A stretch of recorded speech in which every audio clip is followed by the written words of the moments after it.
Hey everybody, welcome to the Media Hole Podcast. This is episode 6. Today I'm joined by one of my very best friends in the whole world. It's Chris.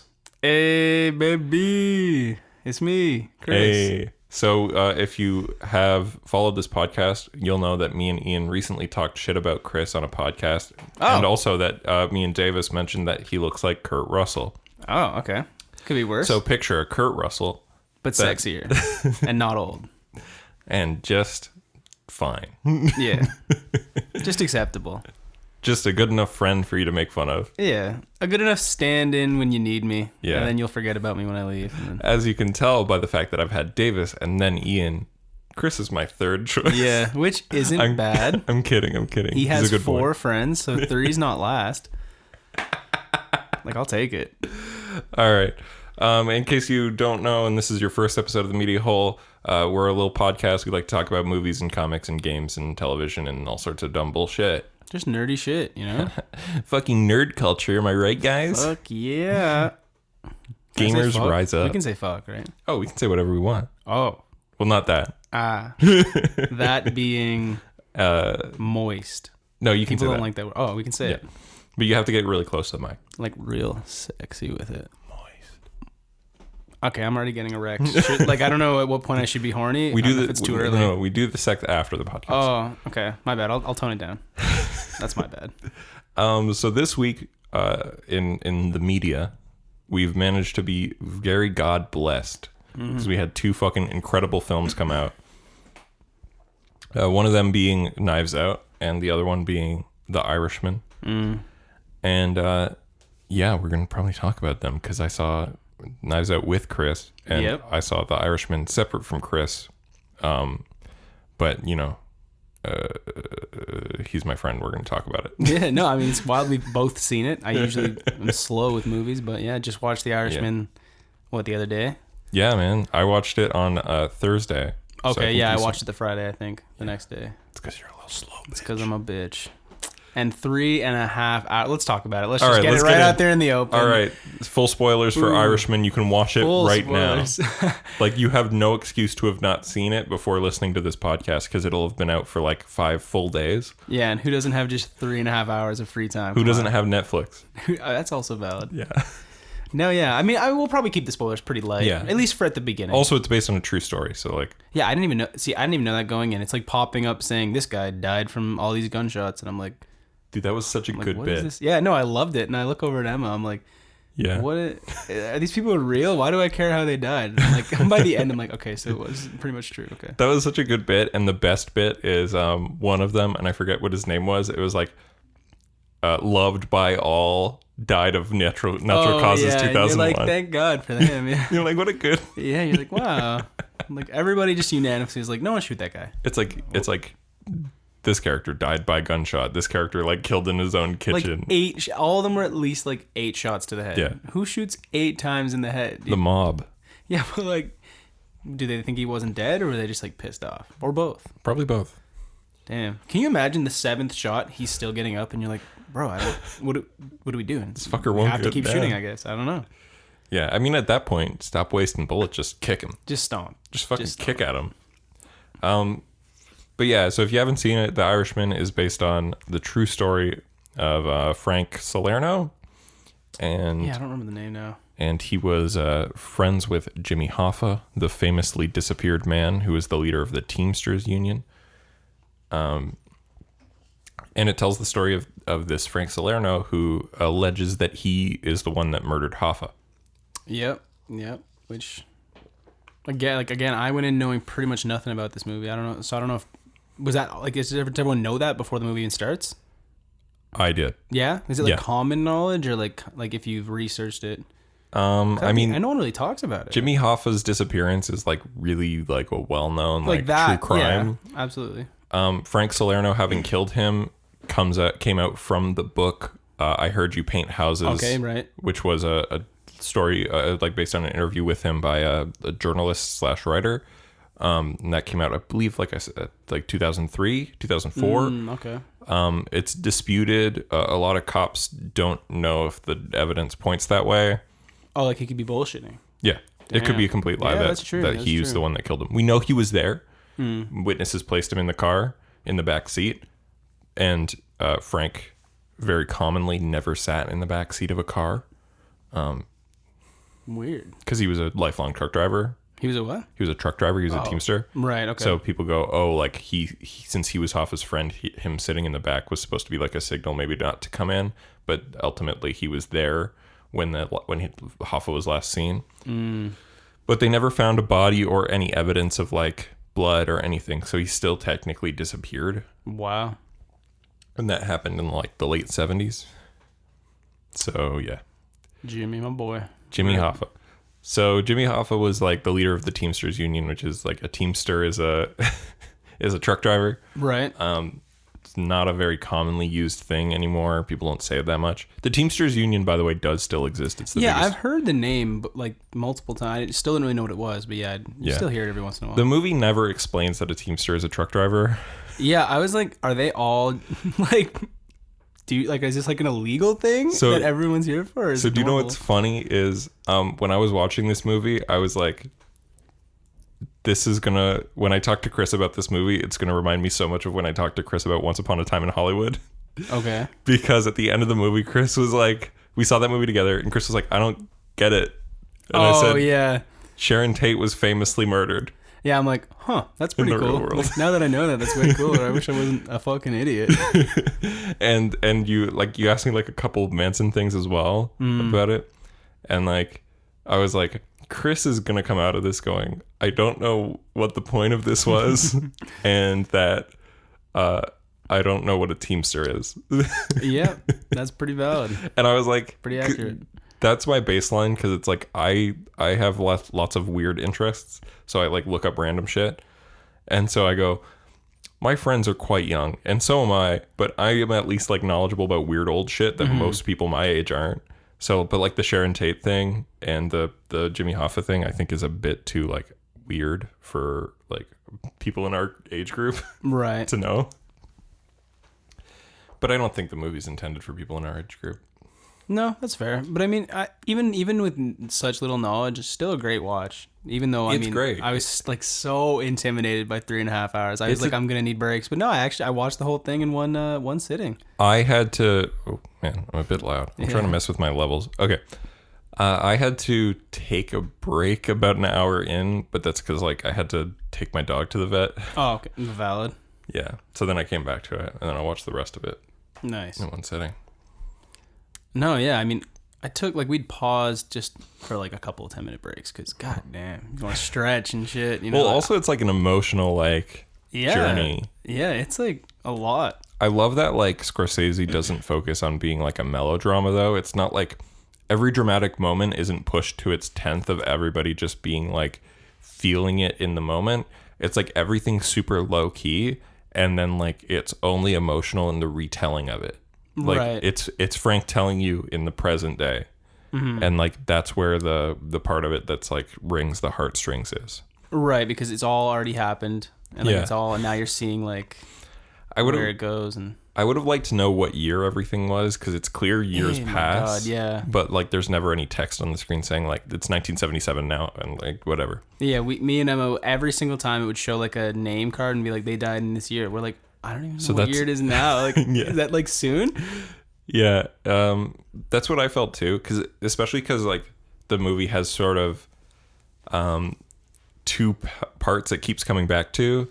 There's the drive to kill Hoffa. Yeah. And prior to that, him in the present day telling, presumably the writer of the book, what happened.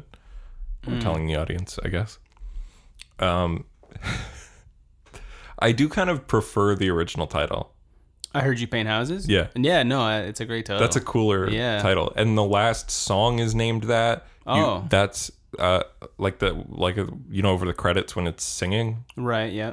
He's literally singing I Heard You Paint Houses. Oh, okay. And like at the opening credits, it only shows I Heard You Paint Houses. Yeah. It doesn't call itself The Irishman. So I'm like, The Irishman doesn't speak as much to the character as I Heard You Paint Houses. Yeah. Because that's the first thing. That's the name of the book.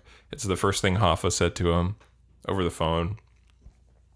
And I do my own carpentry too. Yeah. No, I yeah, you're right. I feel like The Irishman, like just the name for me at least, set up such a different, like I was expecting such a different tone, like a different kind of movie. But if I feel like if it was called, because reading the first title card, like I Heard You Paint Houses, even though I didn't really know what it meant yet, it was still, it's like cool. I was like, okay, like this is interesting. I like where this is going. Yeah. It's a great movie. Proves that Scorsese's right, but it's fucked up that like he had to go to so many studios before Netflix would pay for it.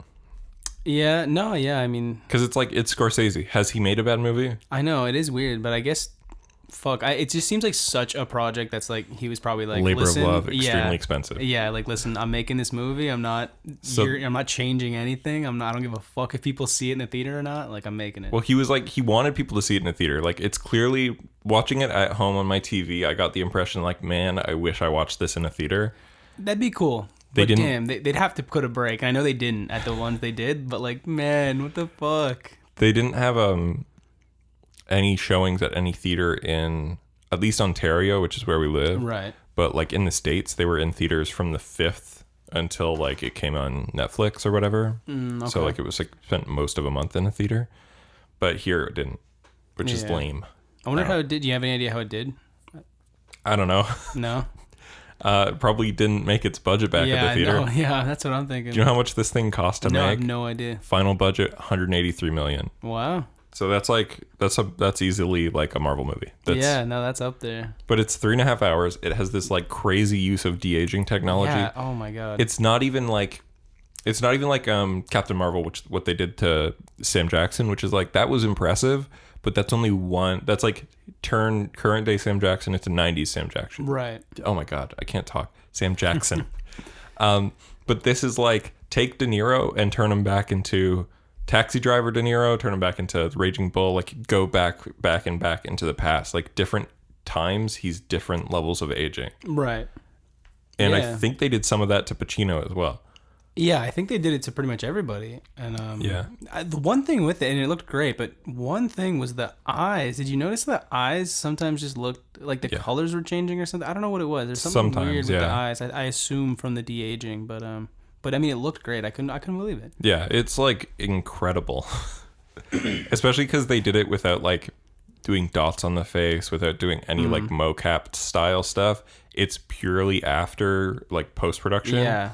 And like, yeah, obviously that ballooned the budget, as well as it having fucking over 100 locations, over 100 days of shooting.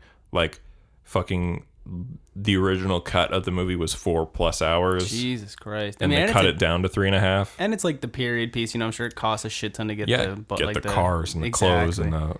And they fucking, me and Emma were literally saying, we were talking about that, and then there's that one cutaway. There's so many cutaways, and he just blows up a car. It's like a second long of a shot. They blow up this old car. But it's such a good bit. Oh no, it's great. But we're saying like, I wonder like that costs money. Like damn, it's like it's 1 real. second, and they just blow up the car. I love it.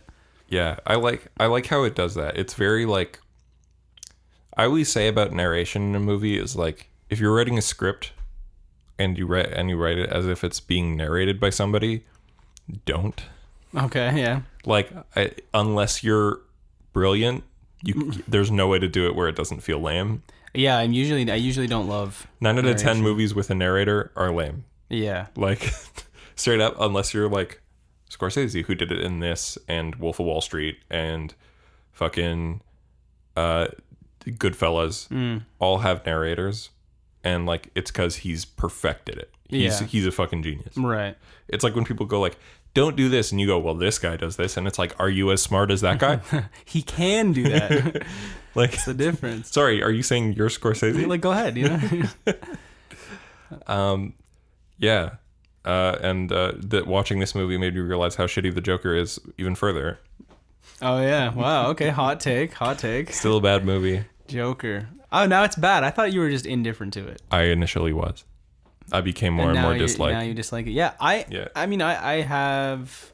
Yeah, I'm still on that mindset of I don't have that many thoughts on Joker, but I am surprised at how... much money it made. And how people still, like... I thought it would die pretty quickly, but no, people I think are really saying they want to see it in Oscars. Like nominated that's so fucking dumb. Which is wild. I mean, but I wouldn't be surprised to see like Joaquin Phoenix get a nomination. He's doing the best he can with a terrible script. Yeah, I mean... Like, but yeah, no, I mean, that movie's really fucking resonated with a lot of people. I know. Can't believe it. Good for them, though. Yeah, I mean, like, yeah, good for them, but also it's a movie that aggressively tries to say nothing. I know, like, no, okay, I don't even want to talk about Joker. Okay, but you know what I wanted to say about The Irishman, because I think you'll love this, is one of my problems with it, which there aren't that many. Yeah.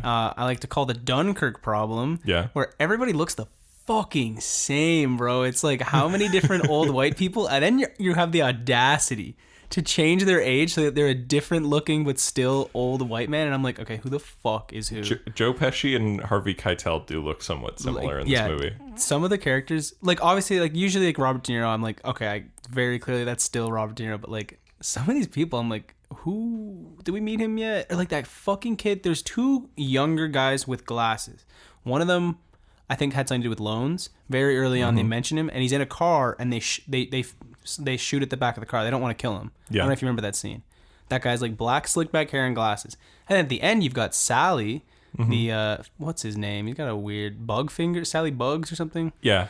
Who slick like back hair, glasses. They talk about the glasses. I was like, is that the same fucking guy? But no, it definitely wasn't. Yeah, but like, fuck, just so many times I'm like, is that the guy from there? And then Emma's like, I don't know. And I'm like, well, let's just find out and see where this goes. It wasn't. Okay. No, yeah, I know. But no, I just, fuck that. Yeah. That was tough. A lot it doesn't have the Dunkirk problem as bad as Dunkirk. No, Dunkirk, literally every single person in the whole film looks like they're interchangeable. You can put them wherever. In my incredible video that I made on Dunkirk, yes. I did a bit where it was like it's 8 wet boys in a boat that's mostly dark for a part of the movie, and I go, I can't tell who anybody is. Yeah, and somebody dies, and I go, is that who died? I couldn't tell. I watched the movie twice. No, I don't even remember. I don't remember any. I don't know if they even said that many names, but I don't remember anybody. No, nobody has a name. And I like the movie. I'm not like this guy. I like the movie, but god damn, they all look the same. I feel like they should have used that to say something. Yeah, and yeah, you could even argue that they like maybe there's a message there, but I feel like they could have used that to say something and make a message, but I feel like Dunkirk chooses not to. Like I say this in my video, but if you're making a war movie and it's not an anti-war war movie, you're not choosing not to make a political statement. You're actively choosing to make your movie pro-war. Right. No, that's fair. Like it's the same thing as like, oh, it's not political, and it's like, well, by saying it's not political, you're saying the status quo is okay. This is the neutral ground. Is this right? But it's not necessarily. Anyway, The Irishman's a great movie. It's extremely political. Yeah, no, man, no, I couldn't believe it.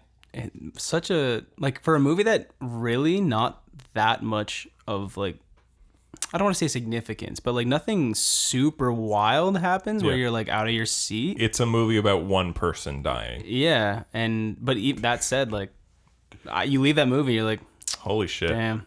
Yeah, like that's heavy. I feel that on me. So I'm seeing a lot of people, and this is the benefit and the curse of Twitter, is that like you get to see a lot of people's reactions to it.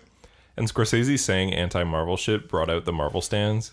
And I said this last week, but I said, why does your extremely popular, the biggest movie of the year also somehow have to be some sort of cinematic excellence? Like, why can't you not just like it and be happy that it's popular and not expect it to have to be some fucking Oscar brilliant movie making? You can't just enjoy it. Like I can't just like a Marvel movie. I have to like it and think it's the pinnacle of fucking filmmaking.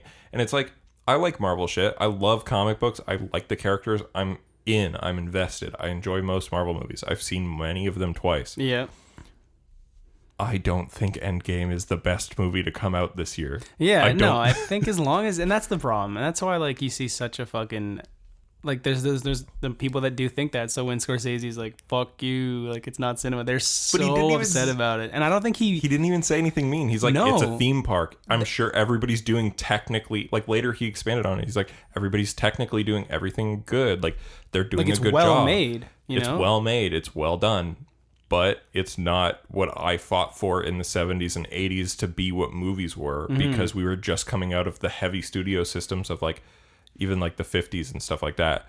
And then like we finally started getting like most movies were this, and then into the 80s it got more commercialized, and then same in the 90s and then the 2000s and then now. it got more and more back into that big budget studio system. And like Scorsese was like always this guy on the ground, like doing his own thing. Right. And like, he's like, this Marvel movie shit isn't for me. Yeah. But like, I don't know, man. And like, why does Martin Scorsese have to like Marvel movies for you to be happy? I know. Why the fuck do you care? I'm like, as somebody who loves Marvel movies more than like even you do, like significantly. Oh, significantly, yeah. Like I can go, I don't need Scorsese to like Marvel movies. Yeah, no, I think his point, like, because what you were saying, I mean, it's just a different type of film. Yeah. And there's nothing wrong with that. But it's like, it is true that Marvel movies don't have the heart and like the level of like authorship of like even like older blockbusters. Like you can feel a personal touch in a movie like Jaws. Right. You can feel a personal touch in a movie like fucking Back to the Future. Yeah. Well, that's why they stay relevant and popular for so long. Like as much as people like all the Marvel movies, they don't talk about the old ones that much anymore. They'll bring them up, but like no one really cares because we moved on. I think Iron Man 1 still kind of felt that way. That one, I feel like that one was like the catalyst. I feel like that one came out and people were like, wow, you can do some pretty cool storytelling with the superheroes. Like it's interesting. It's fun and interesting. Because it was like everybody wanted, because superheroes were weird because it was like Tim Burton Batman and like those ones got so goofy and weird. And then X-Men came out and like the old Spider-Man movies in the early 2000s, superhero movies were still like not taking that seriously. No, like they were popular, but nobody like gave that much of a shit. Exactly. And then you had like the Nolan Batman movies, and everyone shit their pants. Yeah, that was like life changing. Yeah, I didn't even give like, a fuck about Batman, but I was like, whoa, that's pretty sweet. And I like those movies. But like, you know, Nolan gets this like, because of the Batman series, Nolan gets to be the guy who gets to make, like, the one person who gets big budgets to make whatever the fuck he wants. Yeah. And I go, more people should have that. Maybe better people should have that than Christopher Nolan. In every Christopher Nolan movie I've seen, a woman is duplicitous. I don't even know what that word means. You're gonna embarrass me on your podcast with big words, and I could be like, "Yeah, you're right," but you know what? Fuck you. I don't know what it means. A woman represents like a betrayal. Like there's always a woman betraying the main character. Like in Memento, in fucking Prestige, in Inception, in Batman, especially The Dark Knight Rises, and like even apparently in Interstellar. I think.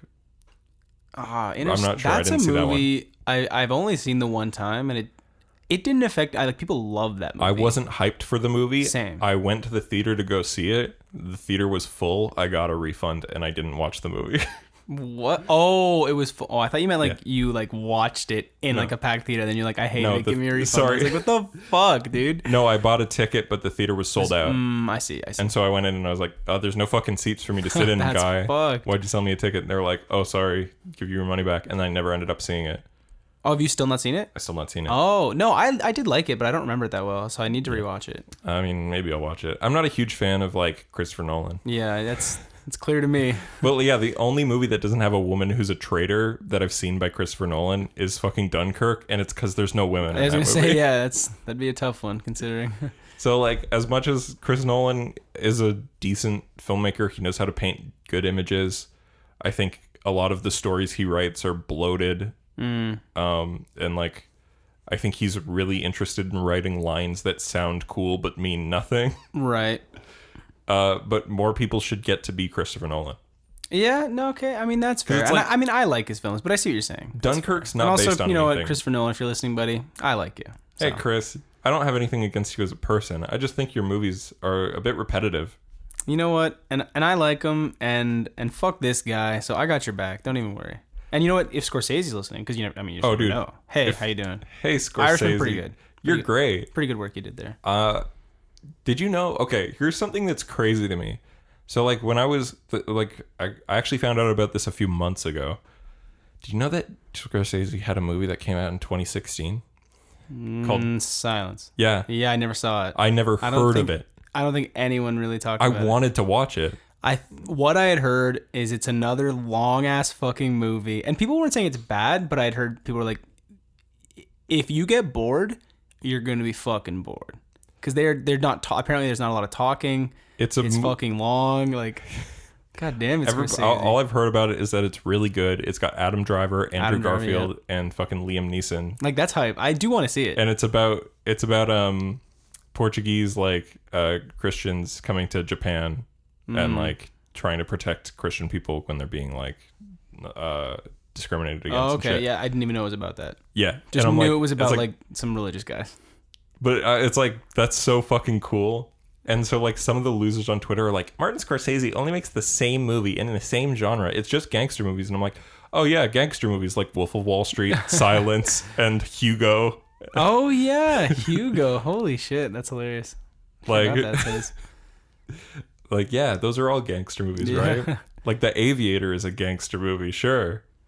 Still never seen that one either.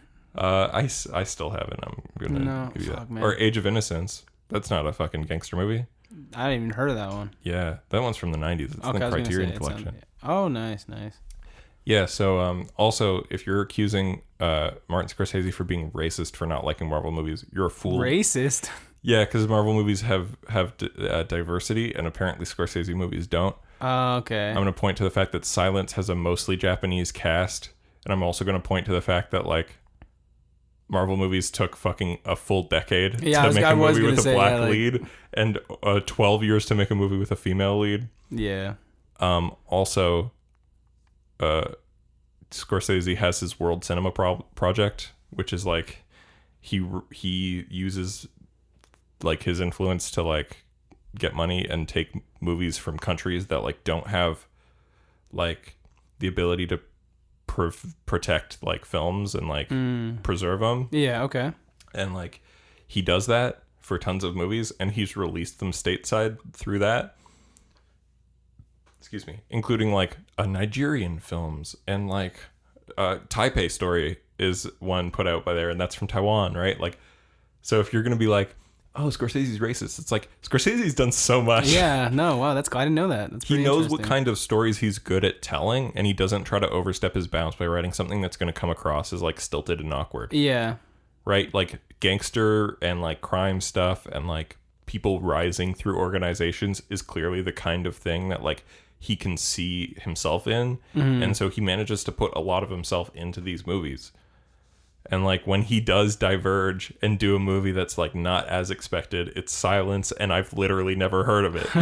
I know, yeah, seriously, that one is I rarely like, talked about. But I pay attention to movies. In 2016, I was paying attention to tons of movies, and I had no idea the movie came out.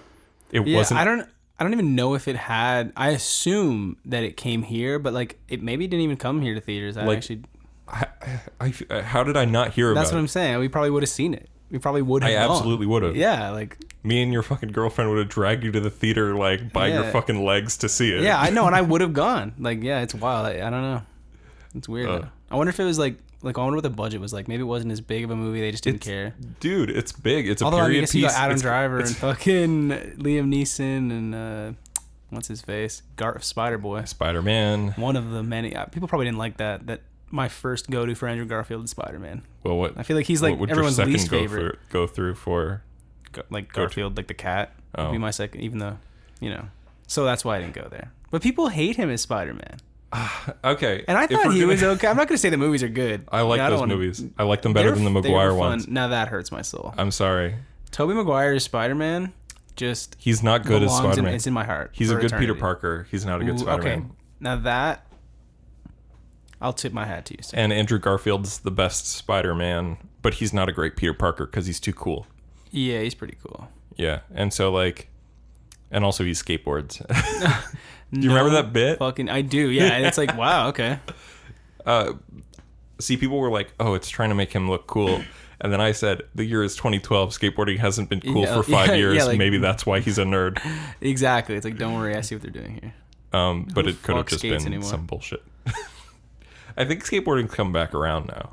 I mean, it's always had its there's like a niche group, and it's dope. But it gets more and less popular over the years. Yeah. Like in the 90s, it was big, and then it got smaller, and then like in the early 2000s, it got bigger and bigger and bigger, and then like smaller in the early 2010s, and like I think now it's bigger again. Oh, maybe. I have no idea. But there was the longboarding boom of 2014.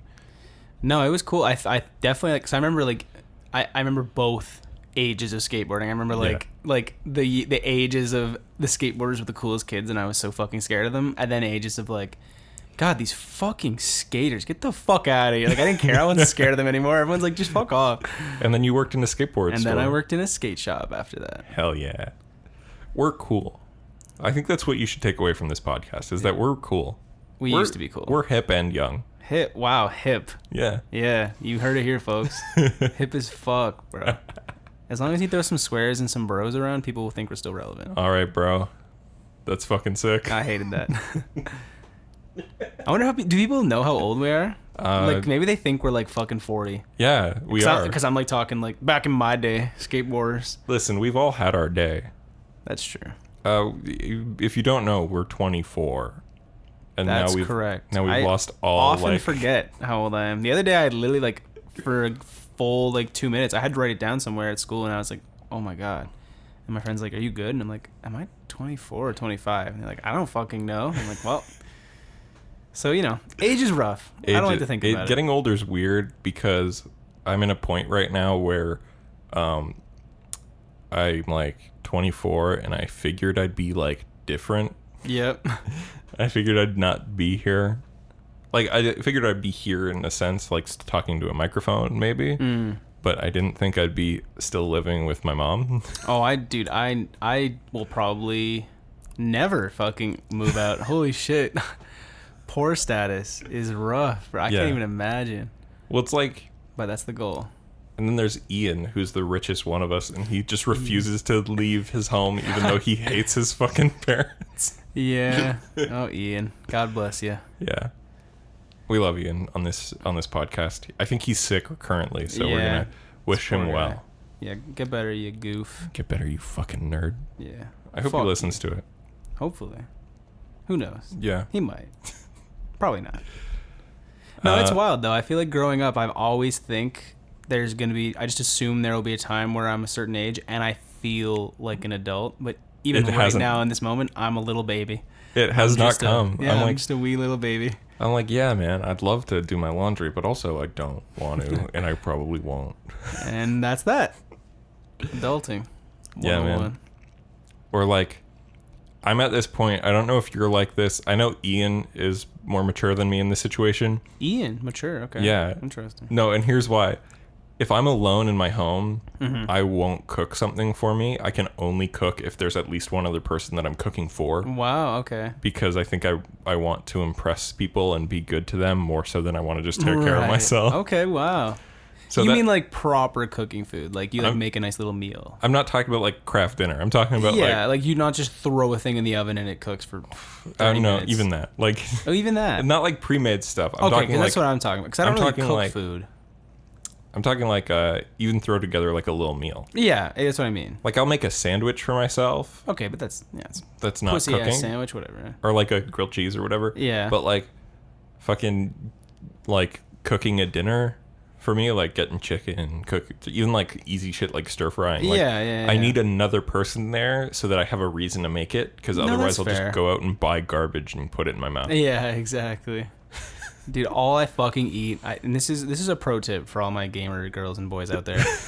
Fucking go to your local grocery store. Yeah. Buy some chicken meatballs, man. That shit is delicious. It's not too bad for you. There's some protein in there, and I tell you what. You just sauce them in the microwave for like a minute and a half, and then they're done. It's the fucking, like, it makes me feel like the worst, but also they're good. So, like, fuck it. It's fucking great. All I eat, like, pretty much every day. I can cook good shit, but again, I, like, never am motivated to do it. Yeah, I never I'm a microwave man, you know? That's fair. Which is not great, but. I feel like better than the microwave is when and I know these are also terrible for me, but just like cup noodles. Or like a fucking, like a ramen or even a yakisoba I sometimes pick up. That shit's good. I haven't had anything like that in so long, but every time I see that shit at Walmart, I'm like, oh man, like that would be good. Get some fucking noodles, pour some fucking from the kettle. Yeah. Get that shit done. No, that's some good shit. That makes me, like, if I like lived on res, I feel like that would be my life. I feel like that's like a student on res. I feel like I've been, like with my university, I feel like I was deprived of like living on res, because like everybody who does is like, yeah man, I know how to take care of myself like way more than you do, and I go, Yeah, I wish I learned that. I don't know, man. From what I hear with people with res, it's like a shit show. Yeah, but it's like a shit show. You're taking care of yourself, but so poorly. And But see, the problem is, I'm gonna go through that shit show when I move out at age 26. Right. I don't know. I think it'll be different. I feel like res, just from whatever. I guess a man who's never lived on res, so I have really no merit to what I'm saying at all. So Chris didn't finish grade school, so yeah, it was hard. You know, like no, that's fair. It's hard out there. It took me 6 years to get through a 3 to 4 year degree in a university, so I'm not one to talk. Yeah, I mean, like, can you expect that? Like, they honestly thought I knew how to read. Like, people know how to read? Do people know how to read? Is it just me or am I crazy? Come on. I think you're the only one that doesn't. Oh. No, just kidding. I think there's tons of people that don't know. God. But I'm not one of them, you little boy. Literacy crew, fucking squad up. No, Chris is actually very, very good education. He's a good boy. Currently in college. Oh. Throwing my life away. I would be so scared. Like, I'm so proud of you for, like, because Chris went out of high school, like, started working right away, basically. Mm-hmm. And, like, it's so hard to go to school after that. I was like, I just need the year break. No problem. That shit turned into like 4.5 years. So many people like never end up going. And so I'm like, when I heard he was like applying to schools, I was so proud of him. I was like, what a good fucking thing to do. Yeah, what a wild ride. I would be so scared to go to school like at this age because I'd be so much older than everybody else. Yeah, I'm a little older than most people, but it's not too bad. But it does suck when like my little friend group, we have like my friends Logan and Gavin, they're like fresh out of high school, little youngins, and I just feel like I'm corrupting these poor children. I feel horrible. All me and my other friend talk about is like drugs and shit, and they're like so innocent. I feel so bad. I love them so much. I just want to take care of them and also get them to like party really hard with us, but one step at a time. Yeah. See, like you're a cool, like you're like the uncle that like is weird. Like, okay, that makes it sound rapey. Like a weird uncle? You're the cool uncle. Oh, I'm the cool uncle, not the rapey like, uncle. That's like, just a touch. But like... okay, shit, my bad. Just kidding. Yikes. No, but like, just like being like, yeah, kids, you want to fucking smoke some pot? Like me... Steve fucking Buscemi with the skateboard. That's like what I want to be when I grow up. That's from 30 Rock, guy. I've never seen that show in my life. Dude, it's good. And I hear it's great. Yeah, I hear it's amazing. I like that show. But yeah, man, like, I feel like if I went to school now, like, I've aged in a completely different way than you, and I'd be like, what are you guys doing? It's fucking late. Why are you even here? Like, me and you are two different types of slackers, because anytime somebody asks me for anything, I go like, they go, yeah, man, my work wants to give me this new shift or whatever. They're trying to add me like super late notice. I'm like, just fucking don't. Just tell them no. No, I'm the same way with that shit. Like, I'm like, anytime somebody's like, yeah, man, my work's like this, I'm like, fucking call it. That sounds like it's illegal. Go call the fucking board of labor, bro. And they're like, just I quit. Like it Sue them. Yeah, let's kill them. Anytime they do something slightly wrong that breaks like some small law, sue them. Get all the money out of them. Yeah. Because like the way I felt about my work was like, yeah, if they ever try to pull bullshit on me, I'm like, I will fight them. I'll end them because I hate them. Fuck the bank, dude. I know. I forget that some people like their job. That's like the dream. Dude, I had the exact same thing when I was in school, because like I was just a psych major, but then like I just didn't get enough. I got all my like specialized like psych credits, but I just didn't have enough credits to graduate, like just like I guess electives or whatever. And so like I started taking like English classes, like reading books and all sorts of like shit like that. And like I remember going to the class and I walked out and I was like emotional. I was like, oh, like in tears almost, like, jeez. Oh fuck, like this is what most people feel about their classes, like that's enjoyable, that it's like not fucking just sitting through hell, that it's not like other lectures I was in. I would go to my psych lectures because I'm like, I'm paying for them, I might as well show up. Yeah, absolutely. But like I would fucking watch Netflix in class and shit like that, and like hate every second being there. And then like I went to this like dystopian science fiction analysis class, and I was like, oh, this is what being in like school is for most people. Yeah, like this is nice. This is like enjoyable. This is fun. Like everybody's super cool, and it's like doing something entertaining.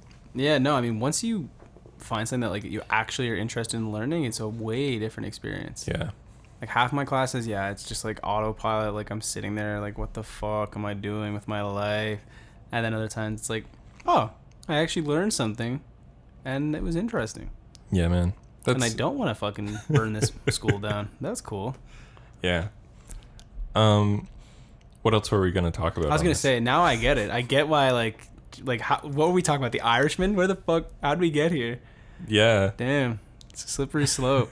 Hey, were we supposed to talk about Knives Out? Oh, Knives Out. Knives Out. I'm not going to spoil any of Knives Out because it's a mystery. Yeah, I know. We can't spoil that one. You got to go see that one. It's very good. And I don't think its box office is doing that. Like, go see it. You know what I'm saying? It's doing okay, I think. Is it? Oh, that's good. They like the early showings did really well, like the week before, where it was like limited theaters and limited events. Did really well. The Thursday night did really well, and they projected it to earn way more on its opening weekend. If you live in the States, it's because it was a long weekend. Oh yeah. So that's why it came out on the Wednesday night. Okay, true. Yeah. It did come out on a fucking Wednesday, which is it's because Thursday is Thanksgiving in the U.S., and then like Friday was Black Friday, and then Saturday, Sunday. So I think it was slated to make a good amount of money. It was like a $40 million budget.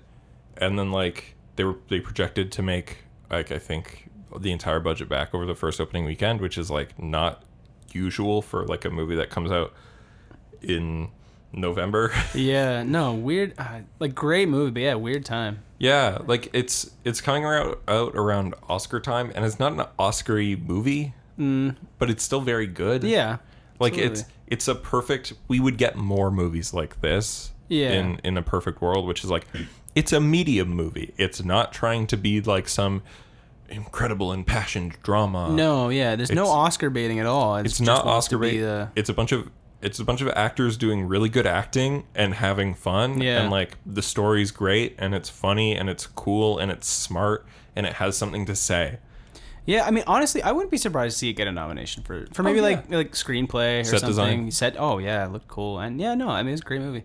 Or even just like throw a best like supporting or best actress nod at like one of the actors, like Ana de Armas. Yeah, no, she was great. So if you don't know this, it's not clear from the trailers. Ana de Armas plays like the maid, and she's basically the protagonist of the movie. Yeah. And I didn't realize that going in. I figured it was just Daniel Craig as the protagonist. Yeah, oh, same, 100%. But she does an incredible job in this. Mm-hmm. She's really funny. And she's like, her character is just like a good person. Yeah. Like, without spoiling anything. Yeah, like, I know. I want to talk about it so bad. She's great. Everybody else is great. I love Chris Evans in this. Yeah. He's playing against type. He's amazing. He's playing so against type as like, normally you see him, especially like Cap, he's just a straightforward good man. Yeah. And in this, he's the exact opposite. He's like a fucking quippy, like, asshole, like... Yeah. Eat shit. Like, such that a good bit's bit. so good in the theater. It's yeah. like, eat shit. Ah. Yeah, no, he's great. No, it was good. Yeah. And I do like, again, how it does have some commentary. Like, it's a very Thanksgiving-y movie because it's like a family of dysfunctional people come together. And, of course, they're going to talk about politics. Mm-hmm. And, of course, like, because they're rich, they're all going to have the worst fucking opinions. Or, like, the ones that aren't just outwardly shit. Like the fucking son who's like... the Nazi kid or whatever. A fucking alt-right troll. Fucking God. Like, such a good bit. There's the alt-right troll kid, and then like aside from him, like everybody else who's like they're all pretending to be like more cool than they are. Yeah. Like oh man, like you know, it's so good that you came from like Paraguay to come here or whatever. God, and it's like they all get her country wrong. Yeah, I don't even remember where it actually is. They don't say it. Oh, the actress is actually from Cuba. Okay. Yeah, so maybe she's supposed to be Cuban. Who knows? Yeah, I don't know. But, no, I wish. Oh fuck! I wish there was stuff. Like, I don't want to spoil it. This is such a movie that like we can't spoil it. It's so perfect. Honestly, go see it. It's the one that I would recommend to the most people. Yeah, absolutely. It's extremely like wide appeal. Like I love that it's like not clear that it has those political parts in the trailer. Yeah. Because I like there's so much joy I'm gonna get from seeing posts from fucking actual right-wingers seeing the movie and going, "Oh, fucking liberals." Yeah, I know. I can't wait. No, and it's good because they poke at all of it. They're not just like. Well, it's like there's the daughter who's supposed to be like the opposite a little bit. And she sucks. Well, no, she's okay. She's all right. She actually turns out to be more right than most. I guess that's true. Although again, I guess we don't want to get too into. And you got if you like Garfunkel and Oates, Ricky Lindholm is in this. Who? One of the two members of Garfunkel and Oates. Okay. She plays Michael Shannon's wife. Oh, okay, yeah. You ever watch or like listen to their stuff? No, you showed me like a couple stuff, but no, I'm not that much of a fan. They had a TV show which was really good too. Oh, really? Yeah, it was only on one season, but it was really funny. They got like all sorts of comedians on it. It was a good bit. They had an episode where, and this was like the funniest thing. I showed this to Davis on the Garfunkel and Oates show. They had an episode where it was like, there's a porn parody of us. Right? Because they were like two girls who play music and make funny music, and there was like a porn parody of them. And one of the porn stars was played by Sugar from YTV. Sugar from YTV. Like The Zone. Do you remember this? Oh, it sounds so familiar, but it's been... When you were like a little boy. Yeah. The girl with the super high-pitched voice. Okay, it's I vaguely remember. Man, that is so long ago. Okay, well, it's her, though. It's her. Wow. And I'm like, holy shit. Shit, that's wild. Yeah. That was Road to Stardom. That was like 3 or 4 years ago that I saw that, and I was like, oh no. Like, this is funny, but also there's an element of my childhood that is being yeah, I don't know if we like that part. Confused. Yeah. Maybe Child Me would like that. Who knows? It's hard to say. She's really funny in it. It's a good, in like the show or the porn parody? Okay. Well, it's not a real porn parody. Oh, okay. I thought you were like serious. No, it's a TV show. And like one of the episodes is like somebody made a porn parody of us, and then it shows bits from that. Like the male porn star in the scene is actually played by what's his name? Oates from Hall & Oates. Oh, okay. Because like Garfunkel and Oates is like the second name of two bands. Wow, I was so off track. I literally thought you were saying like there's like a straight up porn parody with the girl from YTV. I'm like. She plays she got into porn to do. She comedically plays porn character. Oh my god, that is such a different story. Sorry to my audience. They're probably like, what is he talking about? Like when I was like replying, I'm like, whoa, that's like so fun. I'm like thinking about this. No, it's like it's just a bit, but it's funny. No, it's okay. I'm on board. I'm back on board. Then they do a bit where it's like the porn versions of them become more popular because it turns out writing comedy songs is like super easy. Yeah, okay. That's fucked. It's a good bit. What was the show called? Garfunkel and Oates. Oh, okay. Good name. It's the name of their YouTube channel. It's the name of their band. Fair enough. But yeah, it's Ricky Lindholm and Kate Micucci who do that. They're great. Micucci? Yeah. Micucci. There's a joke there. That's her real name. That's good. That's a good name. But she knows the joke. She gets it. Okay. She had a one-woman show, and it was called Playing with My Coochie. That's hilarious. That's funny. Yeah.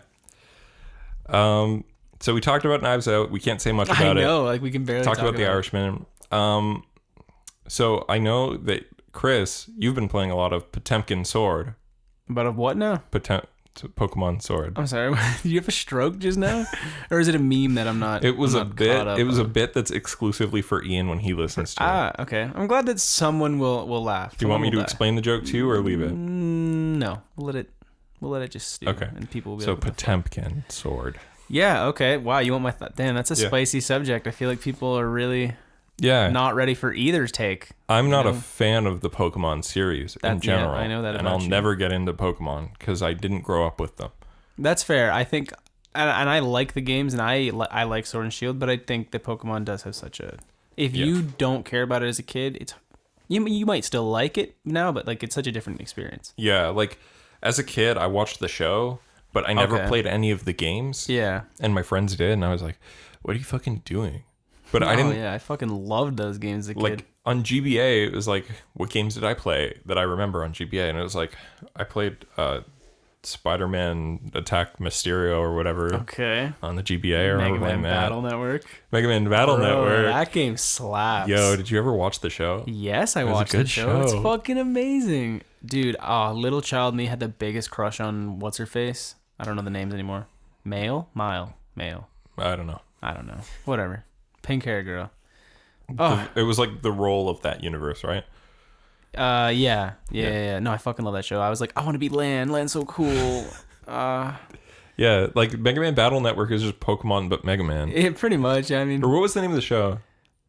NT. Yeah, Mega Man network NT. transmission or something. Yeah. I don't remember, some weird shit.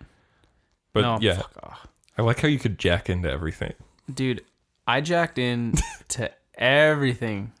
If you think for 1 second that I'm not going to show up and jack the fuck into your shit, you're mistaken. Sorry that I went into your house and fucking jacked into your robot dog, but what was I supposed to do? Like, wait, I'm just going to not jack into your robot dog? Well, excuse me. Dude, I'll always jack in. Dude, if I'm not jacking in, you should be concerned. Fuck, I need a remake of this game. Seriously, if for some reason Capcom is listening, yeah, hey, I will fucking touch you. Also, could you remake Devil May Cry 1 in the RE engine? Yeah. You know what? Just while we're at it, like, just, I don't know. Do some other. Resident Evil 3, I'm hyped for. Make it good. You know, while we're doing requests. I want Nemesis to be like the alien from Alien Isolation, but even more. I kind of want him to be sexy. I think they should make him sexy. I think they're not going to change his design. Like Mr. X, they made him slightly shorter and wear a hat, and that's all they changed. Which was sexy. The hat's sexy. And I think it adds. I guess you're right. Yeah. No, I'm excited. I've never even played them. I never played 2, but the remake was fucking amazing. I'm playing the remake right now, and it is very scary. I'm so glad I'm not playing the old version, because I'm like, I'm a very anxious person. Okay, yeah. And every time I see a typewriter, I go, cool, I'm going to save. And then I'm like, oh, I got to put shit in the box. And then I put shit in the box, and then I save again. You save again, yeah. And then also, most times I hit a typewriter, I end up stop playing the game. Oh, really? Oh, yeah, I go, oh, thank God. I'm done. Yeah, it's an intense game. I'm terrible at also resource management. Like, yeah, it can be tough. I'm very early in the game, and it's like I got the deluxe edition because that was the one that was on sale. Okay. So I got the 15-shot Samurai Edge. Oh yeah. And so now I have I had 2 guns, and I reloaded both of them, and I was like, I'm so stupid. I can't unload them. I know, it's annoying. No, but it's great, and it's nice with the resources. It does. Because I always would get worried, like maybe I shouldn't use my bullets, but honestly, I found that it would supply me pretty. And I didn't realize knives break. Yeah, the knives. No, honestly, so I got a knife. I was like, I'd barely used it, and then there was one guy, and I was just so concerned about him, like a zombie, that like I'd shot him a couple times. He was on the ground, and then I just knifed him until his head came off. Okay. And then my knife was like basically broken. Yeah, he basically completely wasted it. And then like when I left the room I was in, there was a zombie right at the door, and like he was going, you know, like where the doors have a window and the zombie's face is there. Yeah. So I'm like shooting him, and then I thought he staggered back far enough, and then so I exit the door, and it's like he grabbed me, and then I did the thing, you know, when you grab and you can knife him, but the knife stays in him. Yeah. So then I couldn't take it out because it was like fucked. Yeah. And I was like, God damn it. No, that game's like overwhelming sometimes. Like you're just like, fuck. Like 2 guys can fuck you in that game. Like. Oh yeah. That was. I just realized the statement I made. Oh yeah. 2 guys can fuck you. No, when they get you from both sides. It gets pretty intense. Yeah, and then you're like, oh, I only have 10 bullets, and like it takes 50 bullets to kill one of them. I know. No, your best bet I found is to shoot them in the head and pretty much run past. Yeah, unless you have like a lot of bullets. If you shoot them in the head, I think if you shoot them in the head like 2 or 3 times, they'll like fall down for a short amount of time. And then you can try and get out of there. Then just run away. And then like there's some areas where they just don't get back up until like you've been gone for a long time. Yeah. And so like I knew about that going in, so there was one that like I knew they'd get back up, but I didn't know that how long it would take. So like there was an area where I had to keep going up and down the stairs because of like I didn't have enough like spaces to pick up everything. Okay. And, like I kept running past him, and as I'm walking past him, he's on the floor, and I'm just aiming my gun, and I'm like walking, and I'm walking past, and I'm like going up the stairs, and then I'm like aiming my gun further at him, like while I'm going up the stairs. Oh like, my God, just he's in your head, to get up, you motherfucker. Have you met Mr. X yet? No. Oh, I'm playing Claire first, though. I think he's only in Leon's campaign, right? Or is he only in like the first? He's only in the second campaign or something like that, because it's Claire A, Leon B, and Claire and Leon A. I can't remember now. I think because I played Leon first. I know he shows up in Leon's campaign for sure. Claire, do they have? I don't remember. Do they have Hunk and Tofu in this version? I think they do. They have something. I haven't beaten, like, I've beaten the game, but I didn't do the there's like this Survivor chapters. The fourth Survivor. Yeah, there's that. I believe. I think I don't know for sure. So like, don't.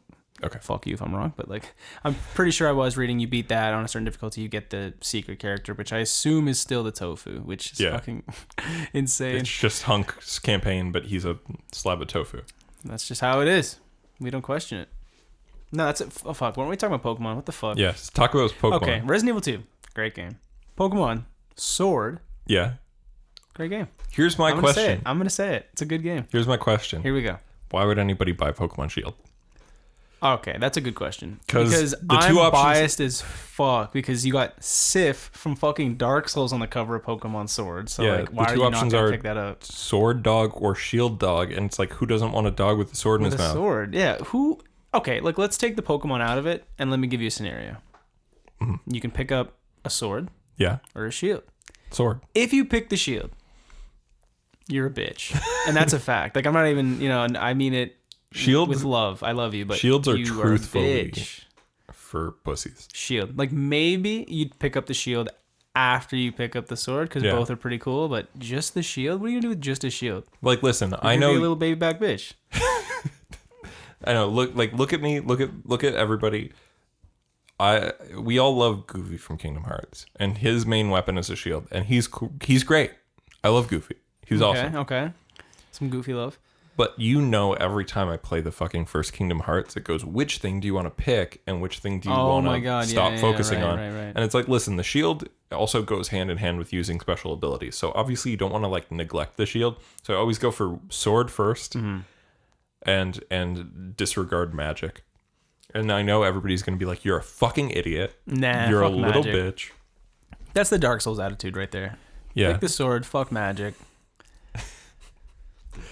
But no, that's just for Kingdom Hearts though, because it's like you still get the abilities you do. It's just like your magic will level up worse, or you'll do less damage with it and things like that. And then like Shield is like you have more defense, your health levels up more per level up, and like you get more ability points, which allow you to use more things. Okay. Kingdom Hearts is great. Kingdom Hearts 2 is the best. And now we're talking about Kingdom Hearts. You can talk more about Pokemon. I just keep forgetting we're even talking about Pokemon. Talk more about Pokemon. You haven't even played it. No, but I mean, I think the main difference obviously is the exclusives, which like people give a shit about, to be fair. But I gotta say, like, I don't remember them all, but Sword Dog. The exclusive, Sword Dog, top tier. But I'm trying to think of the other exclusives, and I know one of them that people are excited about, and I guess you don't know shit about Pokemon, but maybe you'll know what I'm talking about. Goodra. Does that ring any bells? Is that the one that's a street lamp? No, it's basically picture a little dragon, except it's not scary. So picture like a cute little dragon. It's like pink and shit. Oh, sick. With the added effect of cum just dripping all over it. It's like it's just a drippy little dragon, and it's like gooey, and people love it. And I look at it, I'm like, ew, it's so semeny. So it's like a little cummy boy. Just a little cum dragon. And people love it. People love that guy. So like, I know right now, if someone ever hears this, they're probably going to be like, dude, fuck you. I love Goodra. Like, it's just goo. It's not cum. And I'm like, what's the difference? What's the difference? Honestly, what's the difference between Nickelodeon Gak and my own Gak? That's what I'm fucking saying. Either way, it looks like it'd be weirdly warm and really sticky. And I don't want to touch it. Yeah. Can you imagine it coming out of a Pokeball? Like, out. You know, like the sound of it coming out the Pokeball would be so moist. The Pokeball is just like, I choose you, and it just fucking I'm gonna nut. Yeah. No, Goodra, but yeah. I picked Sword. I just beat it recently. Yeah, the post game. Oh, sick. I didn't know you beat it. Yeah, no, I mean, it took me like 50 hours. It's a long game. That's long for a Pokemon. Yeah, Pokemon are usually like 40, 50 after like, I mean, but the thing, and a lot of people hate, because the post game was so short. You beat the game, and usually some games give you hours of content to do. This one kind of is like, here's this little story that takes like an hour, and then fuck you, now you're done. Yeah, everybody's saying this one's like, it's really good for being the first like console one, which is like cool. Like the open world looks neat. Yeah. Wild area is pretty cool. But like, and like the fact that they're like on the world map is like good. Like instead of Pokemon like just being random, like you can see them. I always like games where they go that extra mile.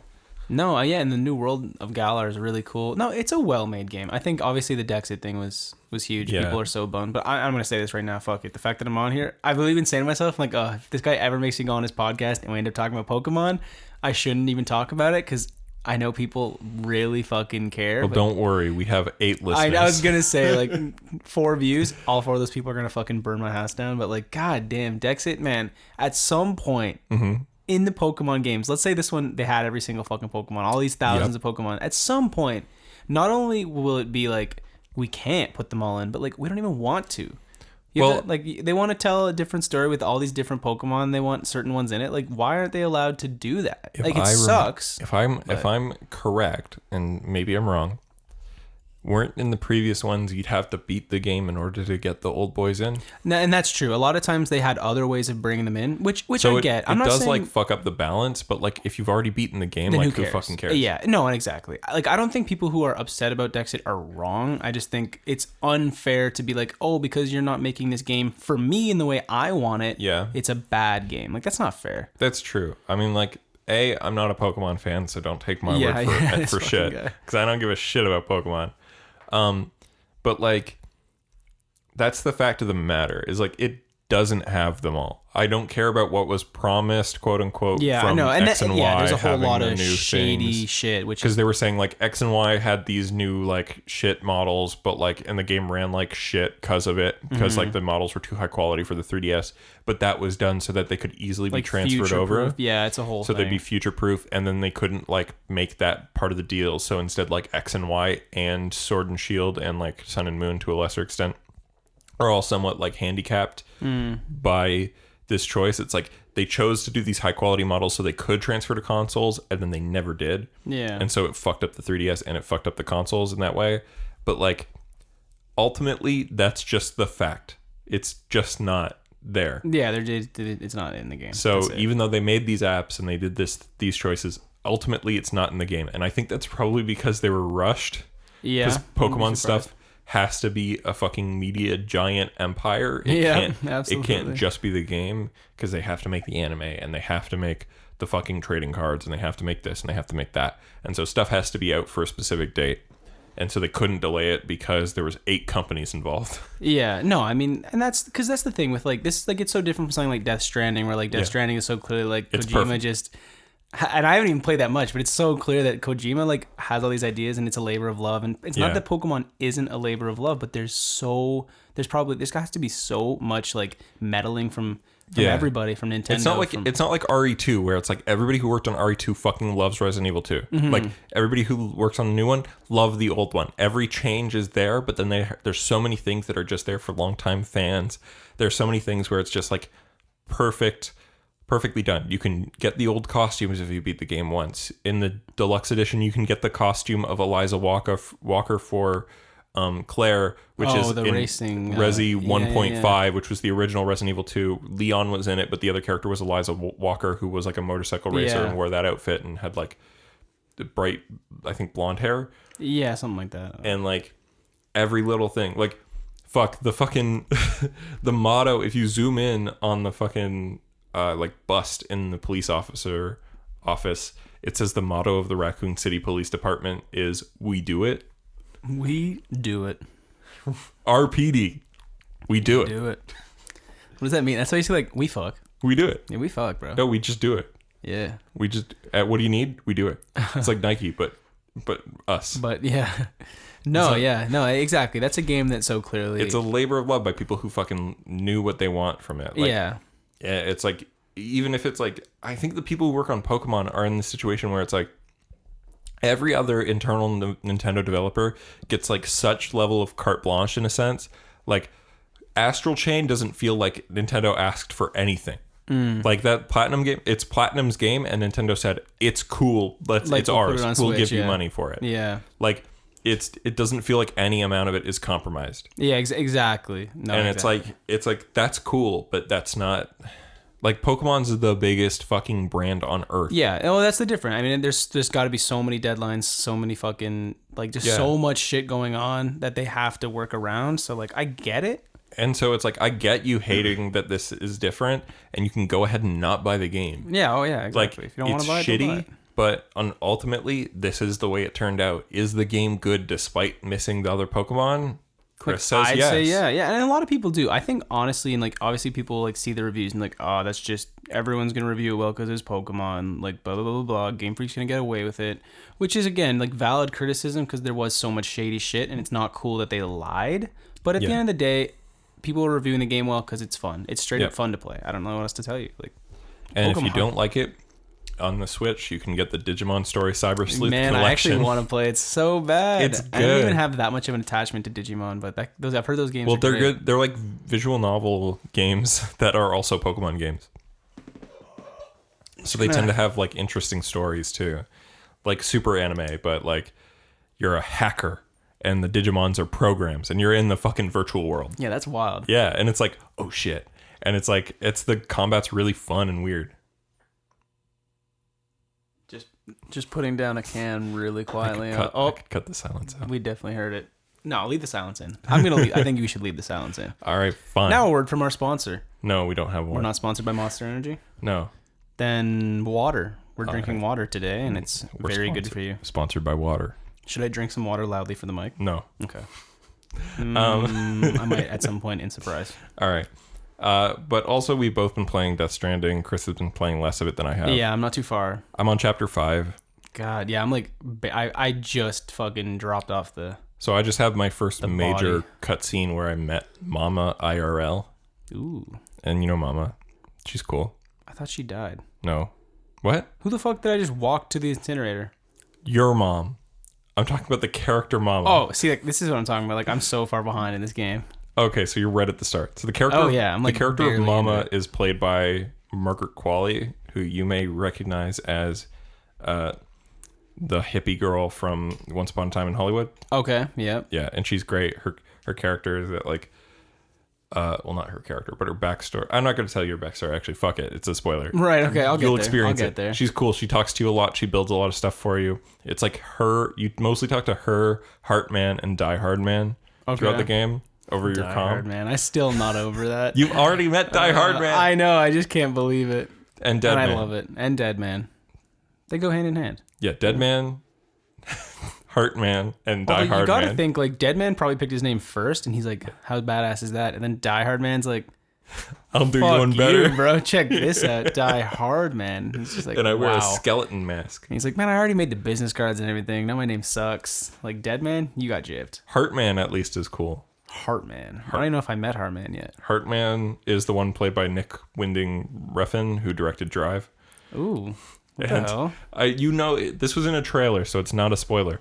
Heartman, every 20 minutes, dies so that he can find his family in the afterlife, and then he has a thing hooked up to his chest that brings him back to life. Okay. So he has a thing hooked up that defibrillates him every 20 minutes, Jesus. and then like brings him back. Because his family's dead and he's trying to find their souls in heaven. Okay. Basically. I mean, it's like the beach. It's not actually heaven. You've probably seen the beach already. Yeah. It shows it near the beginning, yeah. Yeah. And Fragile you meet right at the start. And she's great. Okay. I'm excited. I know a lot of people. And I was worried. I wasn't going to buy it because I was like, I don't think I'd like it. Walking mechanics, but it's fucking cool. Honestly, it's just cool. Like, what is there to say? It's honestly fun. It's engaging. A fun game. It is. And it's like entertaining to walk. And like once you get to like chapter 3, which is when like a lot of it opens up, we live nearby, so you might be able to see my structures and shit. Yeah, I've heard once you start seeing shit people are leaving and stuff, and I'm excited to get the bike. That looks cool. Yeah, man. But like once you're in chapter 3, because in chapter 3 you like go to so right now you're on the first open world, like the first 2 chapters. Okay. In chapter 3, you go in a boat and you go to somewhere else, and that's where you get the real open world. Okay. That's like fucking 10 times as big. Damn. That's the one you're in. Okay, nice. And like there's roads and vehicles and stuff that you can use. And the roads are built with like materials, but like there's so much materials required that you probably couldn't make a road on your own. Okay. So everybody online has to come together to build the roads. Well, that's pretty cool. And like it just feels good to come together and do that. Yeah, it reminds me a lot, and I never played this game, but I remember a lot of people talking about it. It was like Journey, when Journey had come out, and then people had the revelation of, oh my god, that was another person the whole time. That sounds like Death Stranding is kind of that, but it expanded upon. It's that kind of game. When I was talking to Ian about it, I was saying it's like Journey or the ending of Nier Automata. Okay, Nier Like, Automata. it's so fucking we good. could go down the rabbit hole with Nier Automata, because I already did that like 2 episodes ago. Nice. Yeah, that's fucking. Because I was explaining to Ian why the ending's so good. Poor Ian sitting here like, does he not like that game? Well, it's like he started it, and I think he just didn't like the combat. It's like you kind of have to get used to the combat, because it's like it's a character action game made for people who play RPGs. Right. So it's not as like in depth as like a regular like a Bayo. Devil May Crying, some fucking aerial combos. It's like somewhere in the middle. Yeah. It's like it's still a platinum game. It's like a Transformers Devastation, which is also platinum. I've heard that's a great game. I never played it, but yeah. It's quite good. I gotta say, I do not give a shit about Transformers or mechs. I'm sorry. I like mechs. I don't give a shit about Transformers. Man. Mechs are okay, but I don't have much interest. You need to watch Gurren Lagann. Would I pilot a mech should the opportunity arise? Absolutely. You should watch Gundam Iron-Blooded Orphans. Like, what the fuck does that even mean? Well, what do you think it means? Actually, orphans with iron blood. Pilot some fucking mechs. Yeah. Well, iron blood is like a metaphor. Well, that's boring. Because they're courageous. You're telling me their blood isn't made of iron? Well, I mean, it has iron in it, like everybody else. Okay. But it's not just iron. No. Like the solid. No. But there's a great line in Gundam Iron-Blooded Orphans where a character says, and I just saw this screenshot like yesterday, and I showed it to Blake, and I fucking died laughing at it, is, we shouldn't kill innocent children, right? But we can kill as many guilty children as we want. Oh my god. I mean, he's right though. I mean, I'd put that on like a plaque. Like if I was like president, that'd probably be like my slogan. Such a good line, honestly. Guilty children. Like guilty of what? I don't know. Because that depends. If they're guilty of stealing a cookie from the cookie I've only jar, watched should the I first episode. Kill him. I don't know. I've only watched the first episode, and he doesn't say that in that episode. Okay. So you're getting there. I think it's a season 2 clip, but it just fucking made me die laughing because it's such a funny fucking line. Fuck, man. Now Gundam shit. I don't know. Yeah. What about Demon Slayer? You watch more Demon Slayer yet? No. Oh my god. Dude, if I watch anything in the last few days, it's like I'm putting on an entire movie. Yeah, that's fair. Yeah, like I haven't watched much TV.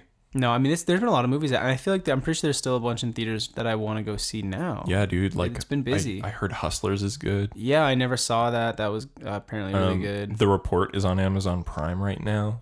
The Report. It's the one about the torture report. It's Adam Driver. Oh, shit. Okay.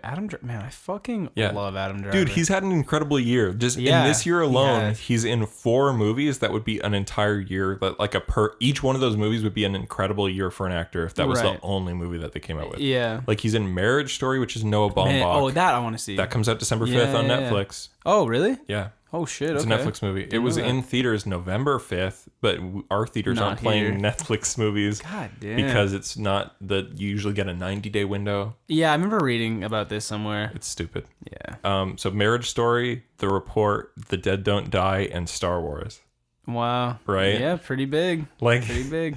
Like, come on, dude. In 1 year, you've worked with Baumbach, Jim Jarmusch, the Torture Report is like a new fucking director, I think. I haven't heard of him. And then fucking Star Wars is J.J. Abrams again. Yeah. Star Wars, you excited? Yeah. I'll go see it. I'll go see it. It'll be fun. I was like considering not seeing it, but then Ian and me were talking about Star Wars shit a couple weeks ago, and he was like, I'll go see it. Like, we should go see it and then talk about it on the podcast. And I was like, yeah, that'd be fun. Might as well. Yeah. I want to rewatch the last 2. But... Dude. We could do all of them. I'm down. Or sorry, we could do 4, 5, 6. Even I did a Star Wars marathon recently, so like I thought you did that 2 years ago. That's recent for me. Okay. That was so long, and we just skipped. We did that. There's an order that I saw online that people. I don't know one what where it's like you watch 4, 5, 2, 3, 6. Something like that, yeah. And you just skip one entirely, which I kind of like elements of the Phantom Menace. I mean, I honestly haven't seen it since I was a kid, which I was like, when did it come out? That was like 99. 99, bro. So do you want to hear my story about seen it in theaters. 4 years old? Why the fuck would he bring me? I'm just you like wouldn't remember if you were exactly. In the Do you want to hear how the order I watched the Star Wars movies in? Like for the first time ever? Yeah. Okay. Here we go. So when I was a little boy, Nathan, I didn't watch Phantom. My parents didn't like Star Wars at all. Oh, wow. Even when they were kids, like they weren't into it. Wow, I feel like that's unheard of. I know. Fuck that. No, I'm just kidding. No, they made me watch like Jurassic Park and shit though. They had good taste. It's just like they didn't really care for Star Wars. Fair it's enough. Not for everybody or whatever. But I watched so one of my friends, like my neighbor. My neighbor had Attack of the Clones on DVD, so then I watched that on DVD. Okay, yeah, and I was like, that shit's sick. Yeah, as a kid, I was like, that movie fucked so hard. I was like 7 when that was out, so I was like, that movie's sick. Yeah, absolutely. And then I was super hyped for Revenge of the Sith. Yeah. And so I saw that in the movie theater with my mom. Okay, and I was like 11 or 12, and it rocked your world, I assume. That movie's fucking sick, dude. I loved that movie. I think Revenge of the Sith is the best of the prequels. Oh yeah. But I'm also like a bit of a prequel apologist. I don't think they're great movies. I think that their world is fucking awesome though. Yeah, they have this weird, like, especially because when we watched them recently, I didn't remember how long 3 felt because so much of it is like world building, just talking about random shit, which isn't great, but I don't hate it. 3 has like probably one of the best opening scenes of a movie in like that decade. Oh, I can't even remember how it opens. Is it open with? It opens. They're in space in the space battle, and they're shoot. They crash the ships into the bigger ship that with the separatists, and then they chase down. And it ends with him killing Dooku. Yeah, like that's the first opening sequence, and it's incredible. Yeah, it's like such a solid clip. It starts off like it's an entire movie at the start. Yeah. But like, just the world of the prequels and like the stuff they do, like with the Galactic Republic, and like I think that's super interesting, and that's why a bunch of video games were set during that time period, right? And the old Clone Wars cartoon. I was talking to Ian about this. Which I've heard is great. I've never seen it, but I was talking to Ian about this. I grew up on the Genndy Tartakovsky like Samurai Jack one. Okay. I loved that one. They were all like 2 to 5 minutes long. Oh. And there's 2 seasons, and that's it. It got canceled. It's by the guy who did Samurai Jack. Right. And that one's sick, but they're all just there to be awesome. Yeah. Like it's 2-minute shorts that are all cool. Okay, right. That's what they're trying to sell to you. Yeah. It's cool. No, that's cool. I respect that. There's like super dumb anime shit in it. It's awesome. Yeah. Like fucking Mace Windu defeats an entire army of droids with his bare hands. Jesus. It's sick. That's pretty intense. It's fucking awesome. And I loved it. But then after it ended, and like it's cool because like the first episode starts, the second Attack of the Clones ends, and the last episode ends, the second Revenge of the Sith starts. Okay. And so I thought it's such a good like way to do it. Mm-hmm. Oh, like there's a cool Obi-Wan design where he's wearing a Jedi robe over clone trooper armor. Okay. And it's so cool, and he's riding a fucking motorcycle. Nice. It's awesome. That's badass. Yeah. It's so good. It's like clearly like dumb, but it's great. It's the best kind of dumb. And then they decided, nah, fuck that. Like, we're doing the 3D animated one that went for more seasons and was like full length animations. And that one, I saw the movie, The Clone Wars. Okay. Like that one, and it was in theaters, if you remember. Like there was a movie of it, and then the show started. Okay. And the movie fucking sucks. Okay, I don't know if I ever saw it. I'm trying to remember, but it's so far back. The movie sucks. I don't think I saw it. It's bad. Confirmed. Okay. It's bad. I don't like it. And so then I was like, wow, they fucking made this old one that I liked not canon, and they made this new one canon. Oh, I didn't know. Okay, shit. Well, I guess they technically, like, nothing explicitly says that the old stuff didn't happen, but, like, the creators came out and said it. Yeah, okay. But nothing in the show is like, no, this didn't happen, this did. Technically could have happened. Also, in the Clone Wars, the old one, there was a Jedi Master, Shaggy, which was it looked just like Shaggy from Scooby-Doo, but he was a Jedi Master, and he dies in 5 seconds to Grievous. Nice. And I don't think he's canon anymore. Wow, Shaggy. Shaggy Jedi. Shaggy. No, he couldn't be canon because the truth is Shaggy is all-powerful. Well, yeah, that is true. Lose, so, God bless him. Scooby-Doo is great also. Scooby-Doo. No, man, honestly though, like I'm thinking about it, and I like still, and then even on the rewatch, obviously as a kid, but even on the rewatch, and I know people don't like Hayden Christensen. Yeah. And I'm not going to sit here and tell you he's a phenomenal actor in that movie. But man, honestly, the build up and like him and Obi-Wan fighting, like honestly, like touched me. Like that was like such a, that's a good scene. It's a good, I love that. At the very least, that's a good scene. I wish, here's the thing, right? Is like, the Clone Wars, the 3D show, this is what people tell me. It's like the first season's not great and the movie's fucking actual garbage, which was like it's like the first episode is the movie, essentially. Okay. Like, it leads into the first episode of the show. Right. But as the show goes on, you get more of Anakin and Obi-Wan, but you get a lot of like clone troopers and side Jedi and like side stories through the Clone War time period between 2 and 3. And like, apparently it makes that bond between those characters like come through better than the movies did, because like there's too many things the prequels wanted to do that like you don't buy the chemistry and friendship between Obi-Wan and Anakin. Yeah, and this does that. And also I had somebody like on YouTube, there was a video like talking about like a great, like I think it's a 3-parter in the new one, and it's called Boba Fett's Revenge. Okay. Because Boba Fett's dad was decapitated by Mace Windu in Attack of the Clones. Okay. You and me both remember this. Vaguely, yeah. God, it's been like those movies. There's just so much shit that happened in those movies that I do not remember. So Mace Windu cuts off Jango Fett's head. Okay. And so Boba Fett's like, I want revenge on fucking Mace Windu for killing my dad. Okay. Now, spoiler alert, we know he doesn't get that revenge because Mace Windu was murdered by the Emperor in Episode 3. Right. But he essentially like joins up. So clones are all clones of his dad, and so is he. But he's a different kind because he doesn't have the fast grow up. He grows up like a normal boy. Right. And so like he infiltrates like a group of the kid clones that are learning how to be fighters because they all look like him with different haircuts. Right. God.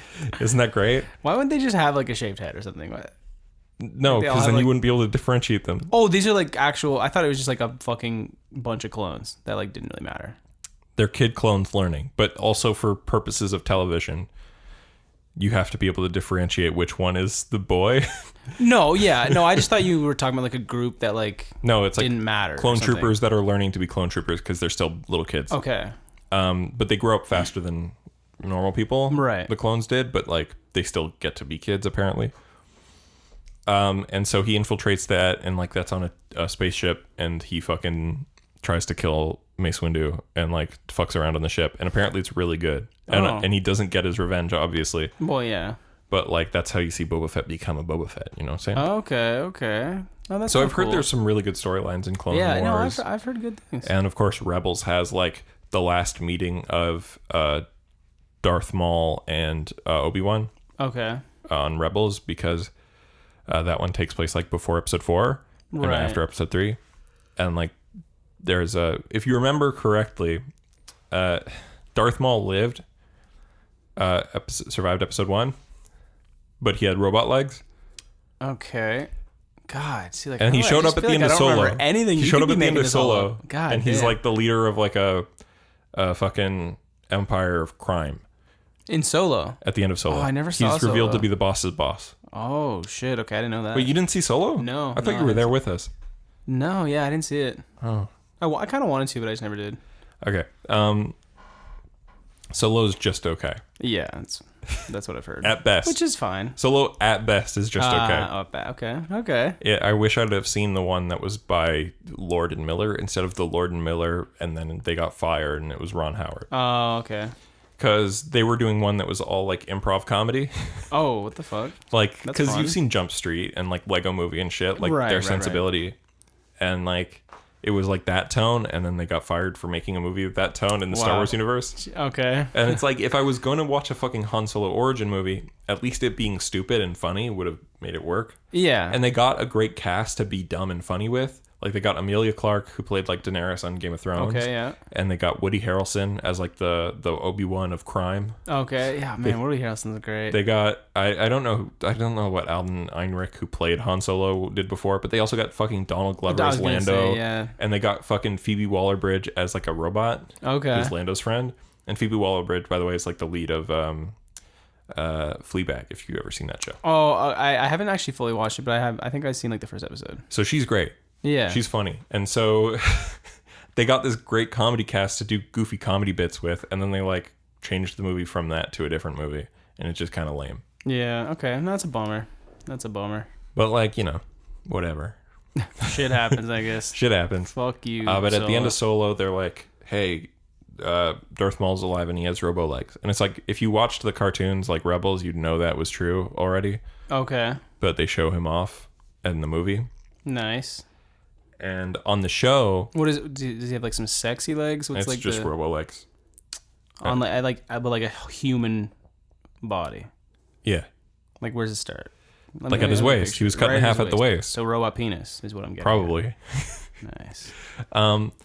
Like you have to assume they'd give him a robot penis. I don't think I know that Disney would never come out and show me it's canon, but like come on. Sure. Right? I'll say it's true. Thank you. That's all I want. I can't prove it's not. Exactly. But you heard it here, folks. It's canon. But yeah, on this show on Rebels, apparently there's a scene where it's like after his criminal organization was all fucked because he was the leader of one, he loses everything again. He comes to Tatooine. Doesn't he meet fucking Obi-Wan Kenobi, the man who sliced him in half all those years ago? This is in Solo? This is in Rebels. Right. In Solo, he just shows up for 2 seconds, and people are like, is there going to be a Darth Maul movie? And everybody who watched Rebels is like, well, we've seen all the Darth Maul shit. Okay. We know what happens to him mostly. Right. But like, there's a bit where I saw a clip of it, and it's like him and Obi-Wan meet up on Tatooine when he's been Kenobi, and it's like they get their last sort of scene together, and they fight. But it's like kind of sloppy and good in that like 4, 5, 6 kind of way. Okay, yeah. And then he like kills him and holds him in his arms. Oh, really? It's like a touching moment. Oh. And I was like, that's an interesting way to go with that. That is interesting. Because it's like Obi-Wan's about to use like 5 different styles, and then he's like, oh wait, I'll use Qui-Gon's style to fight him. Okay. Because like Qui-Gon holds his lightsaber like up in the air like this. Right. And so then he does that. And then he fights him. It's a good bit. Damn, but I didn't even know, like, Darth Maul lived. Yeah, I didn't even know he was alive to begin with, and didn't know people would want, like, why he held him. Like were they like why? What's like the emotional stakes here? What? I don't know. Okay, I was gonna. Like, it's good. I mean, yeah, I'm not even saying it's bad. I'm surprised. Like, I would have never pictured someone holding. It's like Darth a tender Maul, moment. You know, like Darth Maul's dying in front of him for real this time. What, did he cut him in half again, or what did he do this time? No, he stabbed him. That's less fun. He should have cut off the robot legs. Yeah.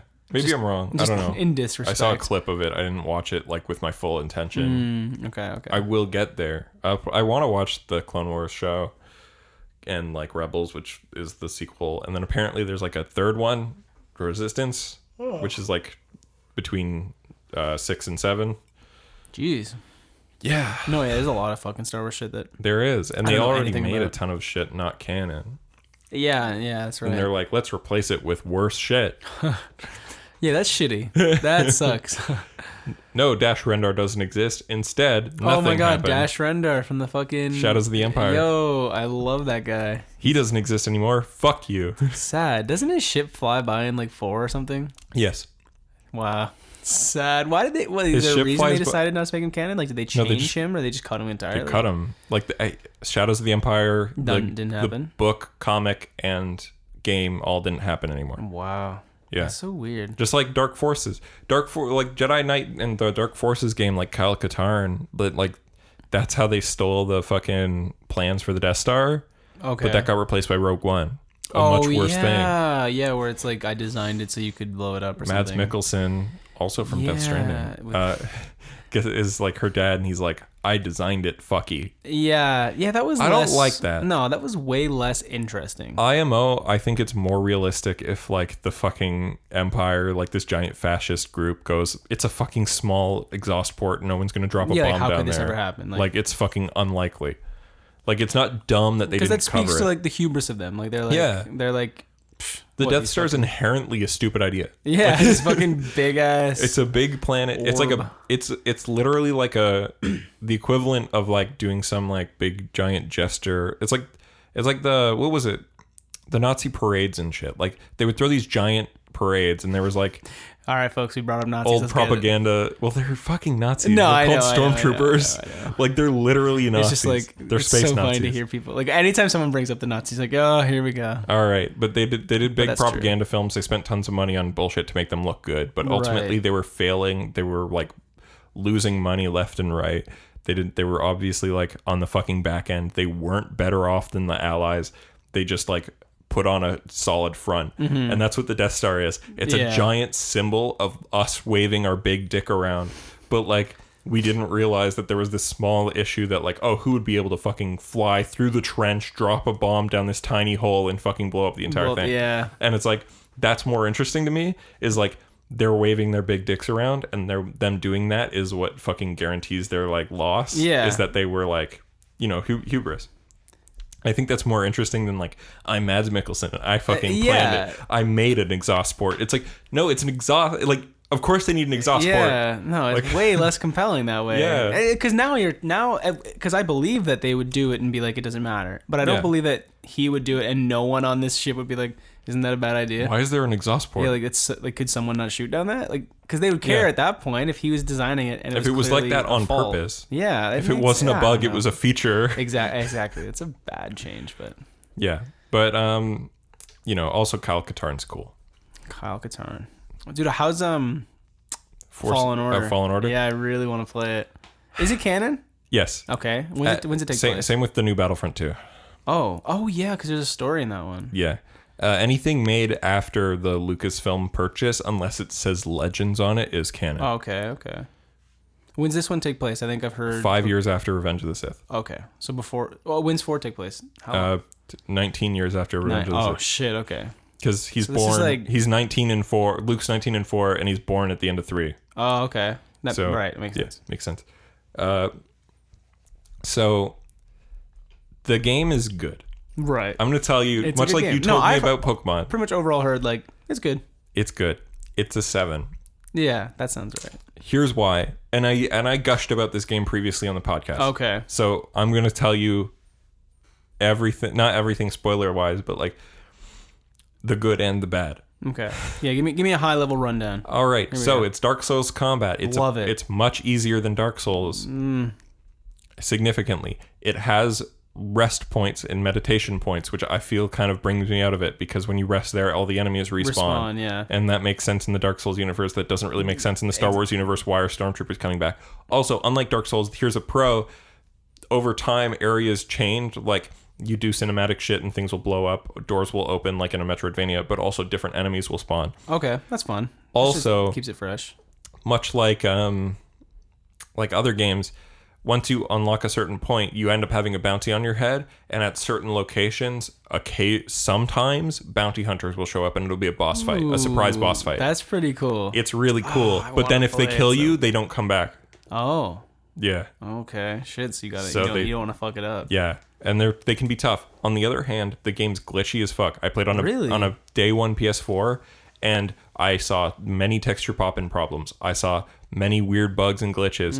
I saw fucking enemies pop in. I saw large frame drops during like cinematic moments. Yikes. Like, there's tons of things. This game clearly was released early to like not come out too close to the movie. Right. Or after the movie. And I think that means that like EA didn't let Respawn give it enough time to fix it. The game's extremely ambitious, and it was clearly made in like a short amount of time. And so I don't want to like put that as points against the game, because it's not really Respawn's fault that like they had to make the entire game in basically 2 years. It was their first single player third person game like that they've made. Okay. Like they had a campaign for Titanfall, but like it's Titanfall 2 only. But like this is their first time doing a game with a single player campaign only. Okay, right. And this is their first third person game, and this is their first melee focused game. Right, yeah.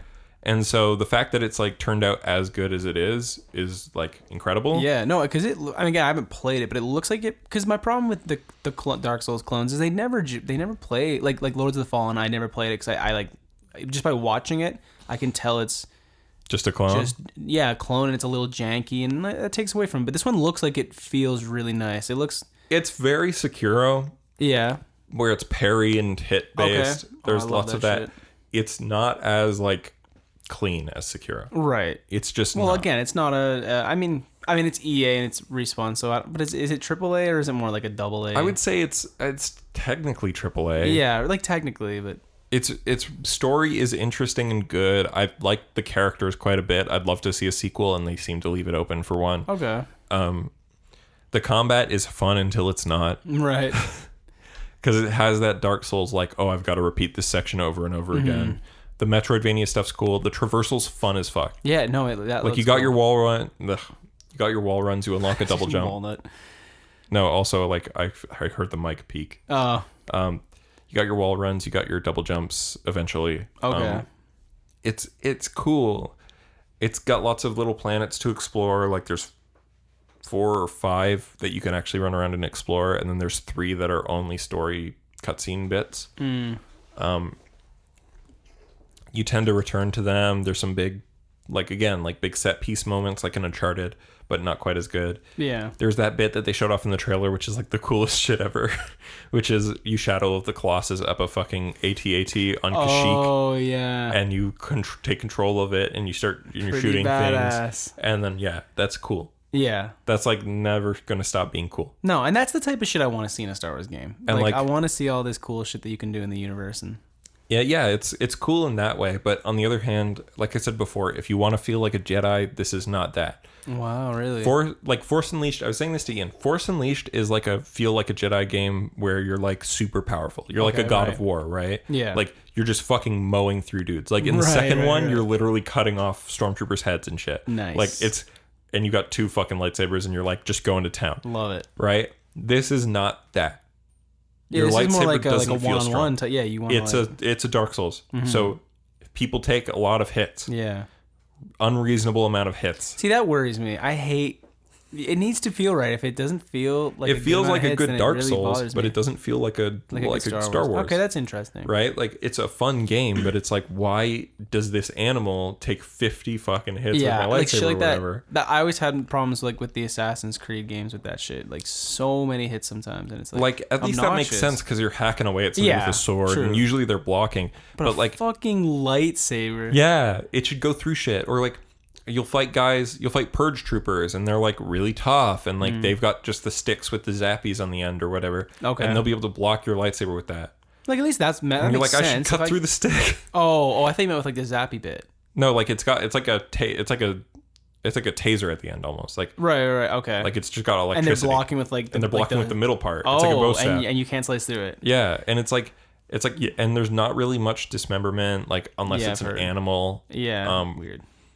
Which is fine. That's not a huge deal because obviously, like, you don't want to see shit fly off all the time. I know, like heads, because that's the thing. They would fly off every single time, or they won't. If it was super realistic, right? And it's like, I think they need to implement a system where it's like every 6th or 7th thing you kill in a row will you'll lop off a hand. Yeah, like that'd be cool. That would be hype. I would love it because I mean, it's a fucking lightsaber. But it's fun, but it's just like the elements of it that are like so video gamey is like kind of takes away from the cool Star Wars shit. Okay. And just the fact that it was like not given enough time in the oven. Like every aspect of the game I think is like really good, but like it's not handled perfectly because there wasn't enough time.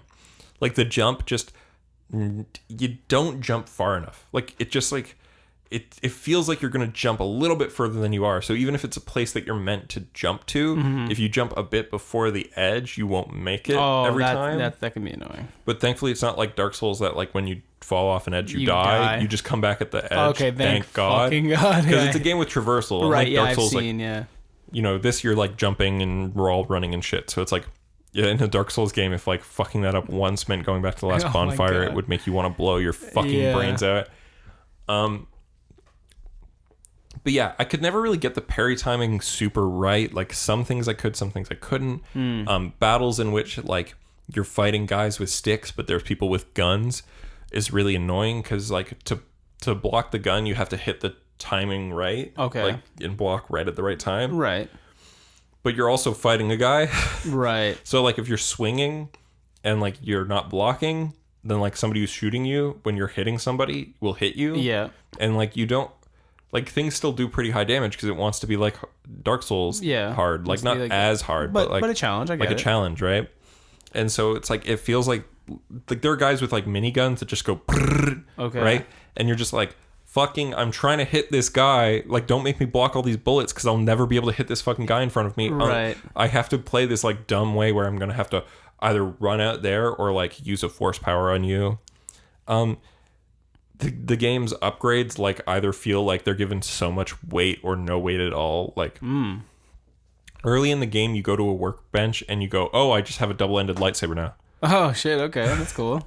You're like, oh, okay, wow. There's no pomp and circumstance to this. Wow. Right? Like, I just have one now, and you can switch between single and dual bladed. Does it change it up? Like, it changes your combo, but you Okay. do more hits faster, but they do less damage with the okay. dual ended. All right, and fair it's enough, like, I guess. why That's does cool. that make any fucking sense? Yeah, I know it's weird, but I Right? mean, I guess It's like I get should it. just be devastating everything. That's the dream. Yeah. Right? And then later in the game, at the tail end, so it's been out for a couple weeks, so I am going to do some light spoilers, not of You story, son but of of a bitch. upgrades. Okay. At yeah, the tail end of the game, you get you get two lightsabers. They come apart. Oh, okay. That's pretty cool. And so then you can put them back together and then take them apart. And I go, that's sick. That must be a third style option, right? Right. It's not. Is it like you're stuck with it now? If you hold block and press square, he takes the lightsabers apart and does a two lightsaber move. Okay. And then he puts it back in. So Oh. you still only do moves with one or dual ended. You don't do moves with two, holding one in each hand. Oh. It's your block, hold block and attack and hit attack at the same time. And so that uses your quote unquote stamina, like your force. So Okay, sure. doing regular attacks don't take away stamina, unlike in Dark Souls. Okay. So it's like Sekiro. Yeah, more like Sekiro, exactly. Yeah. But doing like special moves take away stamina. Okay. Fair. And it doesn't rebuild that fast, I find. Oh, really? So, like,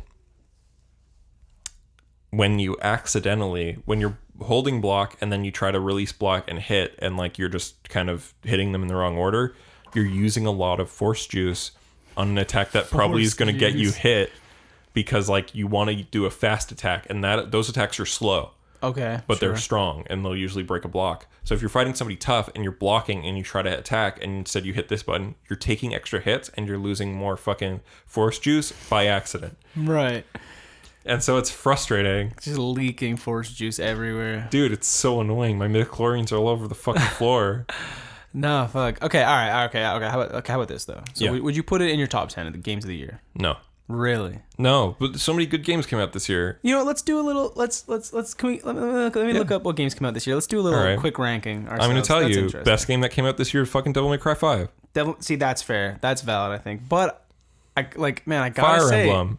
ooh, Three Houses is a great game. Sekiro came out this year and is a very similar there's game. too many I didn't like Sekiro very games. much. I liked Jedi Fallen Order more, but that's because I don't like Dark Souls that much. I don't like this style of game. Right. So when I got bored of the Dark Souls bit, I could enjoy the fucking Uncharted bits or the Tomb Raider Yeah. bits or whatever, the Metroid bits. So No, like, that's valid. I'll give you that. but like, yeah, man, fuck. The Surge 2 is a better Dark Souls clone, probably. Wow. Really? Or I've Code heard that Vein, one's right? good. Like- Code Vein, I barely even played. I don't. 3 I- Soulsy games came out already this year, and it's like fucking Jedi Fallen Order is the 4th one to come out this year, and it's like it's got all these buggy issues, but on the other hand, it's a really good Star Wars game. It's like the first good Star Wars game to come out in over a decade or whatever, Yeah. Okay. Yeah. True. right? And it's still like quality. It's just got issues. Yeah. No, I do still want to play it pretty bad though. Yeah, and like, what else? Fuck yeah! I'm trying to find like a nice list. Sayonara Wild Hearts would probably be in my top 10 of this year. You love that one. I've heard great love things that like all fucking around. game. It's only like $12 too, so it's like not like super expensive. I It's know, an I album. probably will pick it up eventually. I just Like it's a similar amount to what you'd pay for an album of music, and it's basically an album of music that you can play. okay. No, yeah, I've heard the tunes are good. It looks nice. Yeah. It looks like a fun thing. It's to, so fun. How long is it? Like an hour? Couple 2 hours. Yeah. And then there's like an extra bonus modes and things like that if you want to go further into it.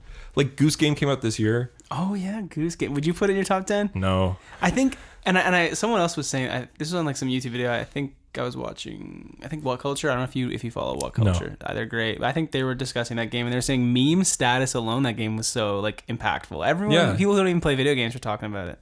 That's true, but like, but yeah, I mean, when I put it in my top 10, I barely played it. Even though I love it, but I barely played it. I liked it, but I didn't beat it. Like Death Stranding, I think once I beat it, I'll probably have said that it was like in a top 10 state. Judgment came out this year, the new fucking Yakuza spinoff, and that game's fucking incredible. Oh yeah, Judgment. Yeah, like, well, I want to play that. That one's like just listing off things off the top of my head, and I know I'm forgetting. I know shit. You're going fucking like I need Outer a list. Worlds. Would you put in top 10? I probably top 10. Yeah. Yeah, I wouldn't put it top 5, but it'd probably be number 6. Okay, I liked it a lot. Disco Elysium, I'm liking a lot. Man, I gotta play that. I want that one bad. Fucking what else? Bloodstained came out this year. I got a list here. Let's okay. We're gonna go Metacritic. Just games of the year. So number 1 is, I don't think you've played this one either, Divinity Original Sin 2 Definitive Edition. But we're not gonna count Definitive Edition. Let's get the fuck out. But yeah, didn't the game come out last year? Yeah, but Resi 2. Yeah.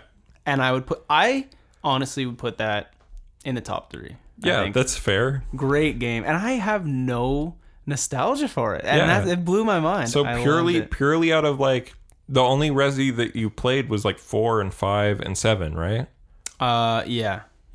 So and 6, but I mean, it doesn't matter if I played 6, like whatever. And you're saying you're playing Revelations 2? Yeah, me and Emma had started Revelations 2. I'm not. That game's good. The game's like fun, but I don't love the episodic way they're telling. I don't know. I think they did it smart because Revelations 1 was trying to be like, it's like Resident Evil 1 and 2 and 3, but like it's on a boat and it's not very good. And like Revelations 2 did the whole episodic thing and like it's fun. It's like if Resident Evil 4 was Resident Evil 3. Okay. Because it's still over the shoulder. It's got like the co-op aspect from 5, but you're not both shooting guns. You're like doing separate things. Honestly, that worked out because Emma was like, how the fuck? Like, and it's like you can point at things. Exactly. She's like, I'm not going to be able to shoot things. And then we start playing. I'm like, oh, hey, you don't have get a flashlight. And she's like, oh.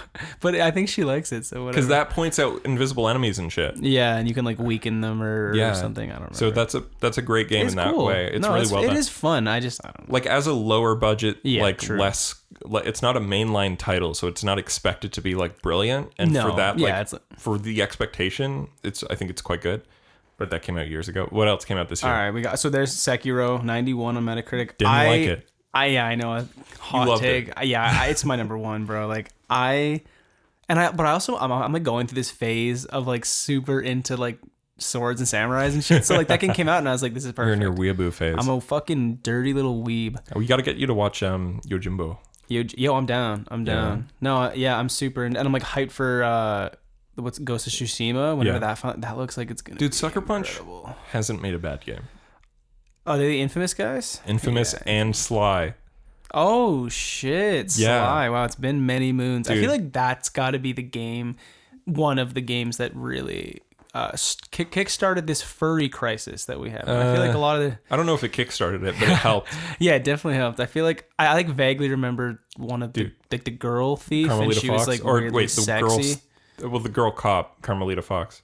Yeah, I think so, yeah. And like, it was like, are they gonna fuck, bro? Like, am I gonna watch these two? And like, they got so much romantic tension. I know. No, honestly, I would say, there's like during that time on the PS2 boys, there was Jak and Daxter, Ratchet and Clank, and Sly Cooper, and like Ratchet and Clank hasn't aged perfectly. Like there's a lot of aspects of it that aren't very good or like feel kind of old. Right. Jak and Daxter, same way, because 1 is this classic platformer, and then 2 and 3 are like GTA-ish. Yeah, I never played 1 until after 2 and 3, so yeah, way different games. And like again, they're all still pretty good. I'd still recommend them. Absolutely. But like they also have bits that haven't aged well. But Sly Cooper, especially 2 and 3, like nail their fucking story, nail their aesthetic. Like the cartoon aesthetic. Yeah, I remember like loving the way it looked. Goddamn perfect. Yeah, and didn't they get a remake on PS4 or something? PS3, or like there was like a remaster disc, but it's weird. It's not great. It's not a great remaster. It's like fine. Sad. It's not like Silent Hill HD where it's like a fucking travesty. Which is so. I was literally the other day. I was like, I want to play Silent Hill, and then I was like, the only way I can play it really is. I mean, I could emulate it, but or the HD that's collection. Illegal. Yeah, and I wouldn't do that, Canadian government. Well, guess what? I happen to have gotten a Blockbuster disc of Silent Hill 2, and I've put it onto my computer so that it's a legal way to use to get a ROM. Nice. And I think we could probably play through it. Maybe if I set it up for streaming. Maybe because I just remember we had started it before, and I fucking did not save HD version for so long, and then I just shot. Who even was it? We'd watched a cutscene. We literally played for maybe an hour and a half. I hadn't saved, and there's just some girl, and I was like, "No, we got in an area where in the HD version it was too dark to see." Oh yeah. Yeah. But I remember we'd met a girl, and I was like, Maria. I was like, can I shoot her? And you're like, probably not. And I was like, probably won't let you. Let's see. Yeah, it probably won't let you. And then I shoot her, and the game ends. And no, we got to the dark area. We got through it. I remember that. Yeah, then we met Maria. Annoying. Yeah, and then all that progress was lost. And then we were like, well, we'll come back to this some other time.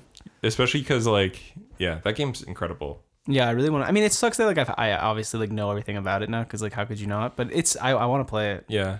Okay. What else is? Let's see. So we got for my top 10 list, just so everyone's up to speed. I'm putting Sekiro up top. Number one. Mm-hmm. And then number 2. The rest of the list, I don't know. We're still thinking it. So we've got Final Fantasy 15 Shadowbringers. I don't 14. Play it. Or 14. Oh yeah, my 15's bad. 15, the boys 15's the boys. I don't play these kind of games. I'm not even gonna give an opinion because I don't know. But yeah, I've heard they're great. Ian says they're good. And other people do as well. Okay, Switch edition of Dragon Age. I don't know if I want to count Dragon Age games that came out in different years. Or sorry, Dragon Quest. What the fuck am I on? Yeah, Dragon Quest. Well, that's different because the Switch version has different content. That's true. That's fair. I feel like I don't like taking up slots. Yeah, I guess I would rather call that a 2018 game because it came out on PC and PS4 last year. Because then now you've got Nier Automata, Game of the Year edition. Didn't know that was this year. I thought that was older. Yeah, that was this year. So it's really funny because Nier came out 2017, and then in 2018 it came out for Xbox One. Oh yeah. For it was called the Become as Gods edition. Oh okay, yeah. And then the Game of the Year edition came out this year. Yeah. Okay, that's wild. No, I mean obviously great game, but yeah, I wouldn't count it. It doesn't count for 2019. That's different. That's a GOTY edition. Exactly. Monster Hunter World Iceborne. I wouldn't count this expansion. Stuff. But okay, here we go. Number 11, rated 90, Disco Elysium. Hell yeah. I've heard nothing about great things. I want to play it so bad. It's cool. I unfortunately got stuck in a spot where it was okay, early game spoilers. The case that you're trying to find is that there's a person that is hung from a tree, and one of the things you have to do is cut him down from the tree. Okay. And then you do a look over of his body. Right. So I got caught in a bug that was I had to repeat the autopsy 3 times. Really? Because my save, it would the game froze, and then I'd have to reload my save from before it. So it's annoying. I got past it though, and I'm still loving it. Okay, nice. How many hours are you in? I'm 10 hours in, but I'm terrible at the fucking game, and it's clearly very long. Right. Okay, so it's hard to rate right now. But okay, I would say it's really good, but also it's a mystery. I like that so much is up in the air, and it's you talk to people, and it takes place in a fake Europe, and it's sort of sci-fi, but it's not because it feels 60s and 70s. Okay, yeah. But then also it's in a country that doesn't exist and there are different groups and countries that just aren't real, and technology that isn't real and shit like that. Mm-hmm. It's neat. Yeah, no, it looks fascinating for sure. Yeah. No, I hope to play it soon. It's so morally ambiguous and shit. Yeah. And also you get judged based on the things you say. Your character has thoughts and ideas and beliefs based on what you say. Okay, yeah, I've heard. And so my character is extremely communist. Nice. Because you don't hold any beliefs slightly. You hold every belief to the full extreme. Oh shit. Okay. So my character, I'm talking and it's wow, fucking businesses are shitty, and why is this like this, and fuck that, and then it's you love communism, and it's oh.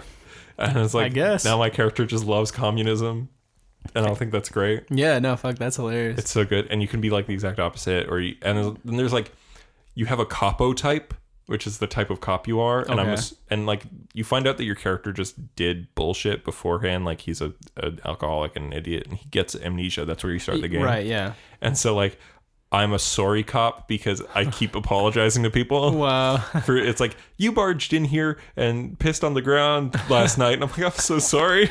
Just doing my job, man. I'm so sorry. Just doing my job. No, yeah, I want to play it, but it's good. Okay, let's move on here. Yep. We got, Tetris Effect. There's some random ones on this list. Tetris Effect came out last year, didn't it? Did it? July 23rd, 2019. Oh, this is PC. Oh, yeah. This is PC. My bad. All right, let's move on. We got a lot of definitive editions.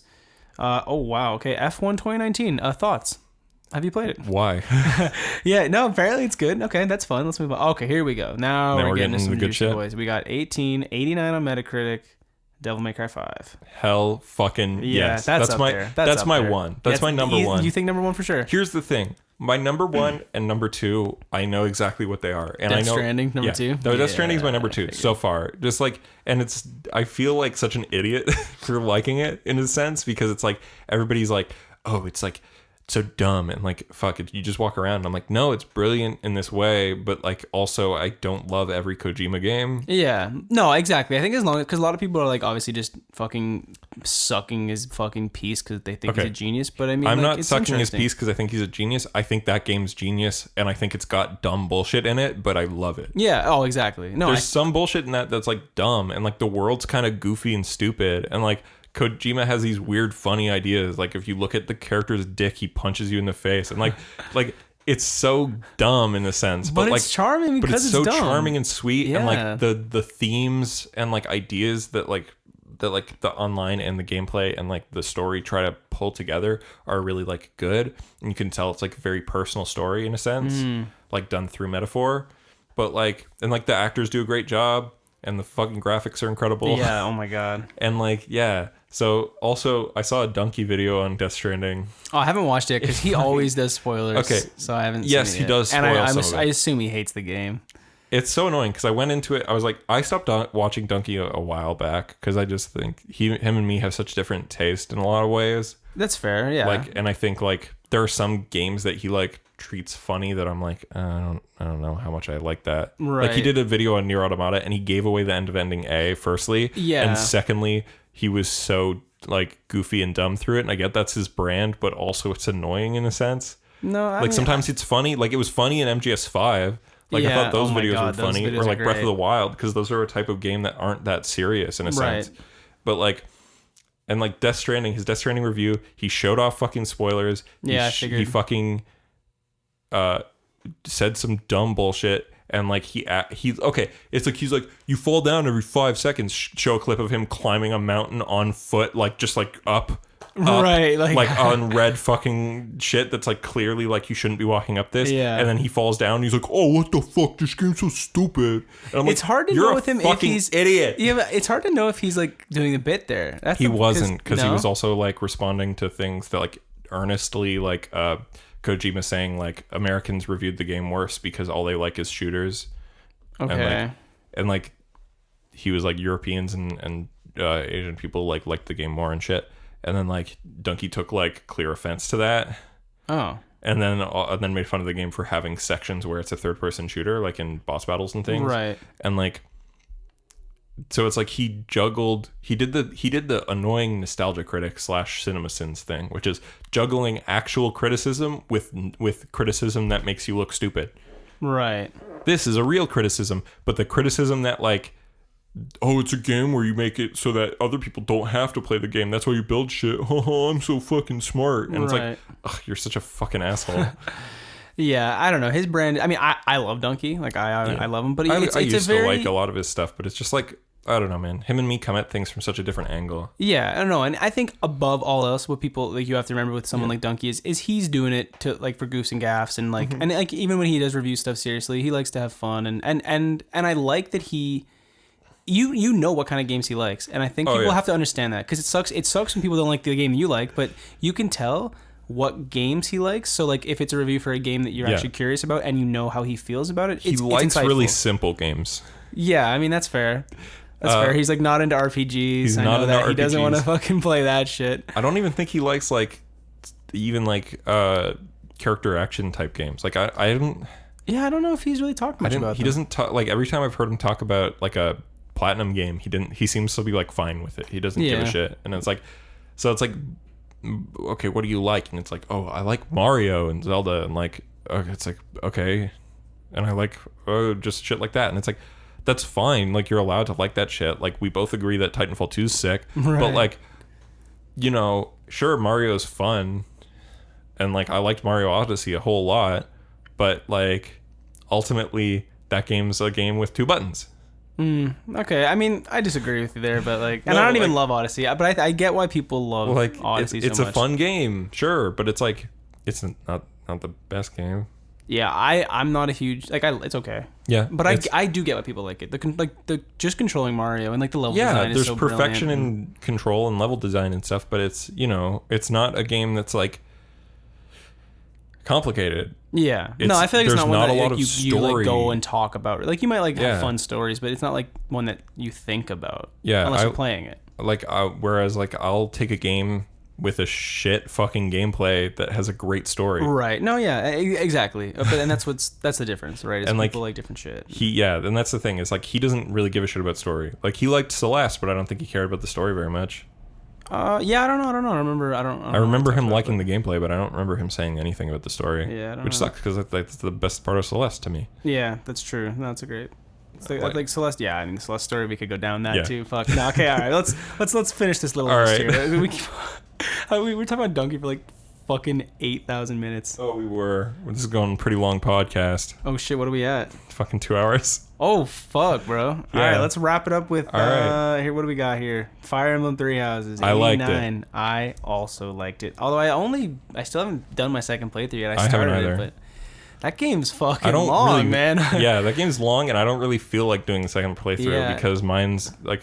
Why pick anybody other than Golden Houses, Golden Deer? Oh, scrap me right now. Blue Lions are the best. Nah, Golden Deer. Oh, it sucks that we haven't, like, you haven't seen the Blue Lion story and I haven't seen the Golden Deer story, so like we're both like, it's easy. I saw your bitch get killed. Bro, that's not cool. Don't say that. Yeah. I got married to Dorothea.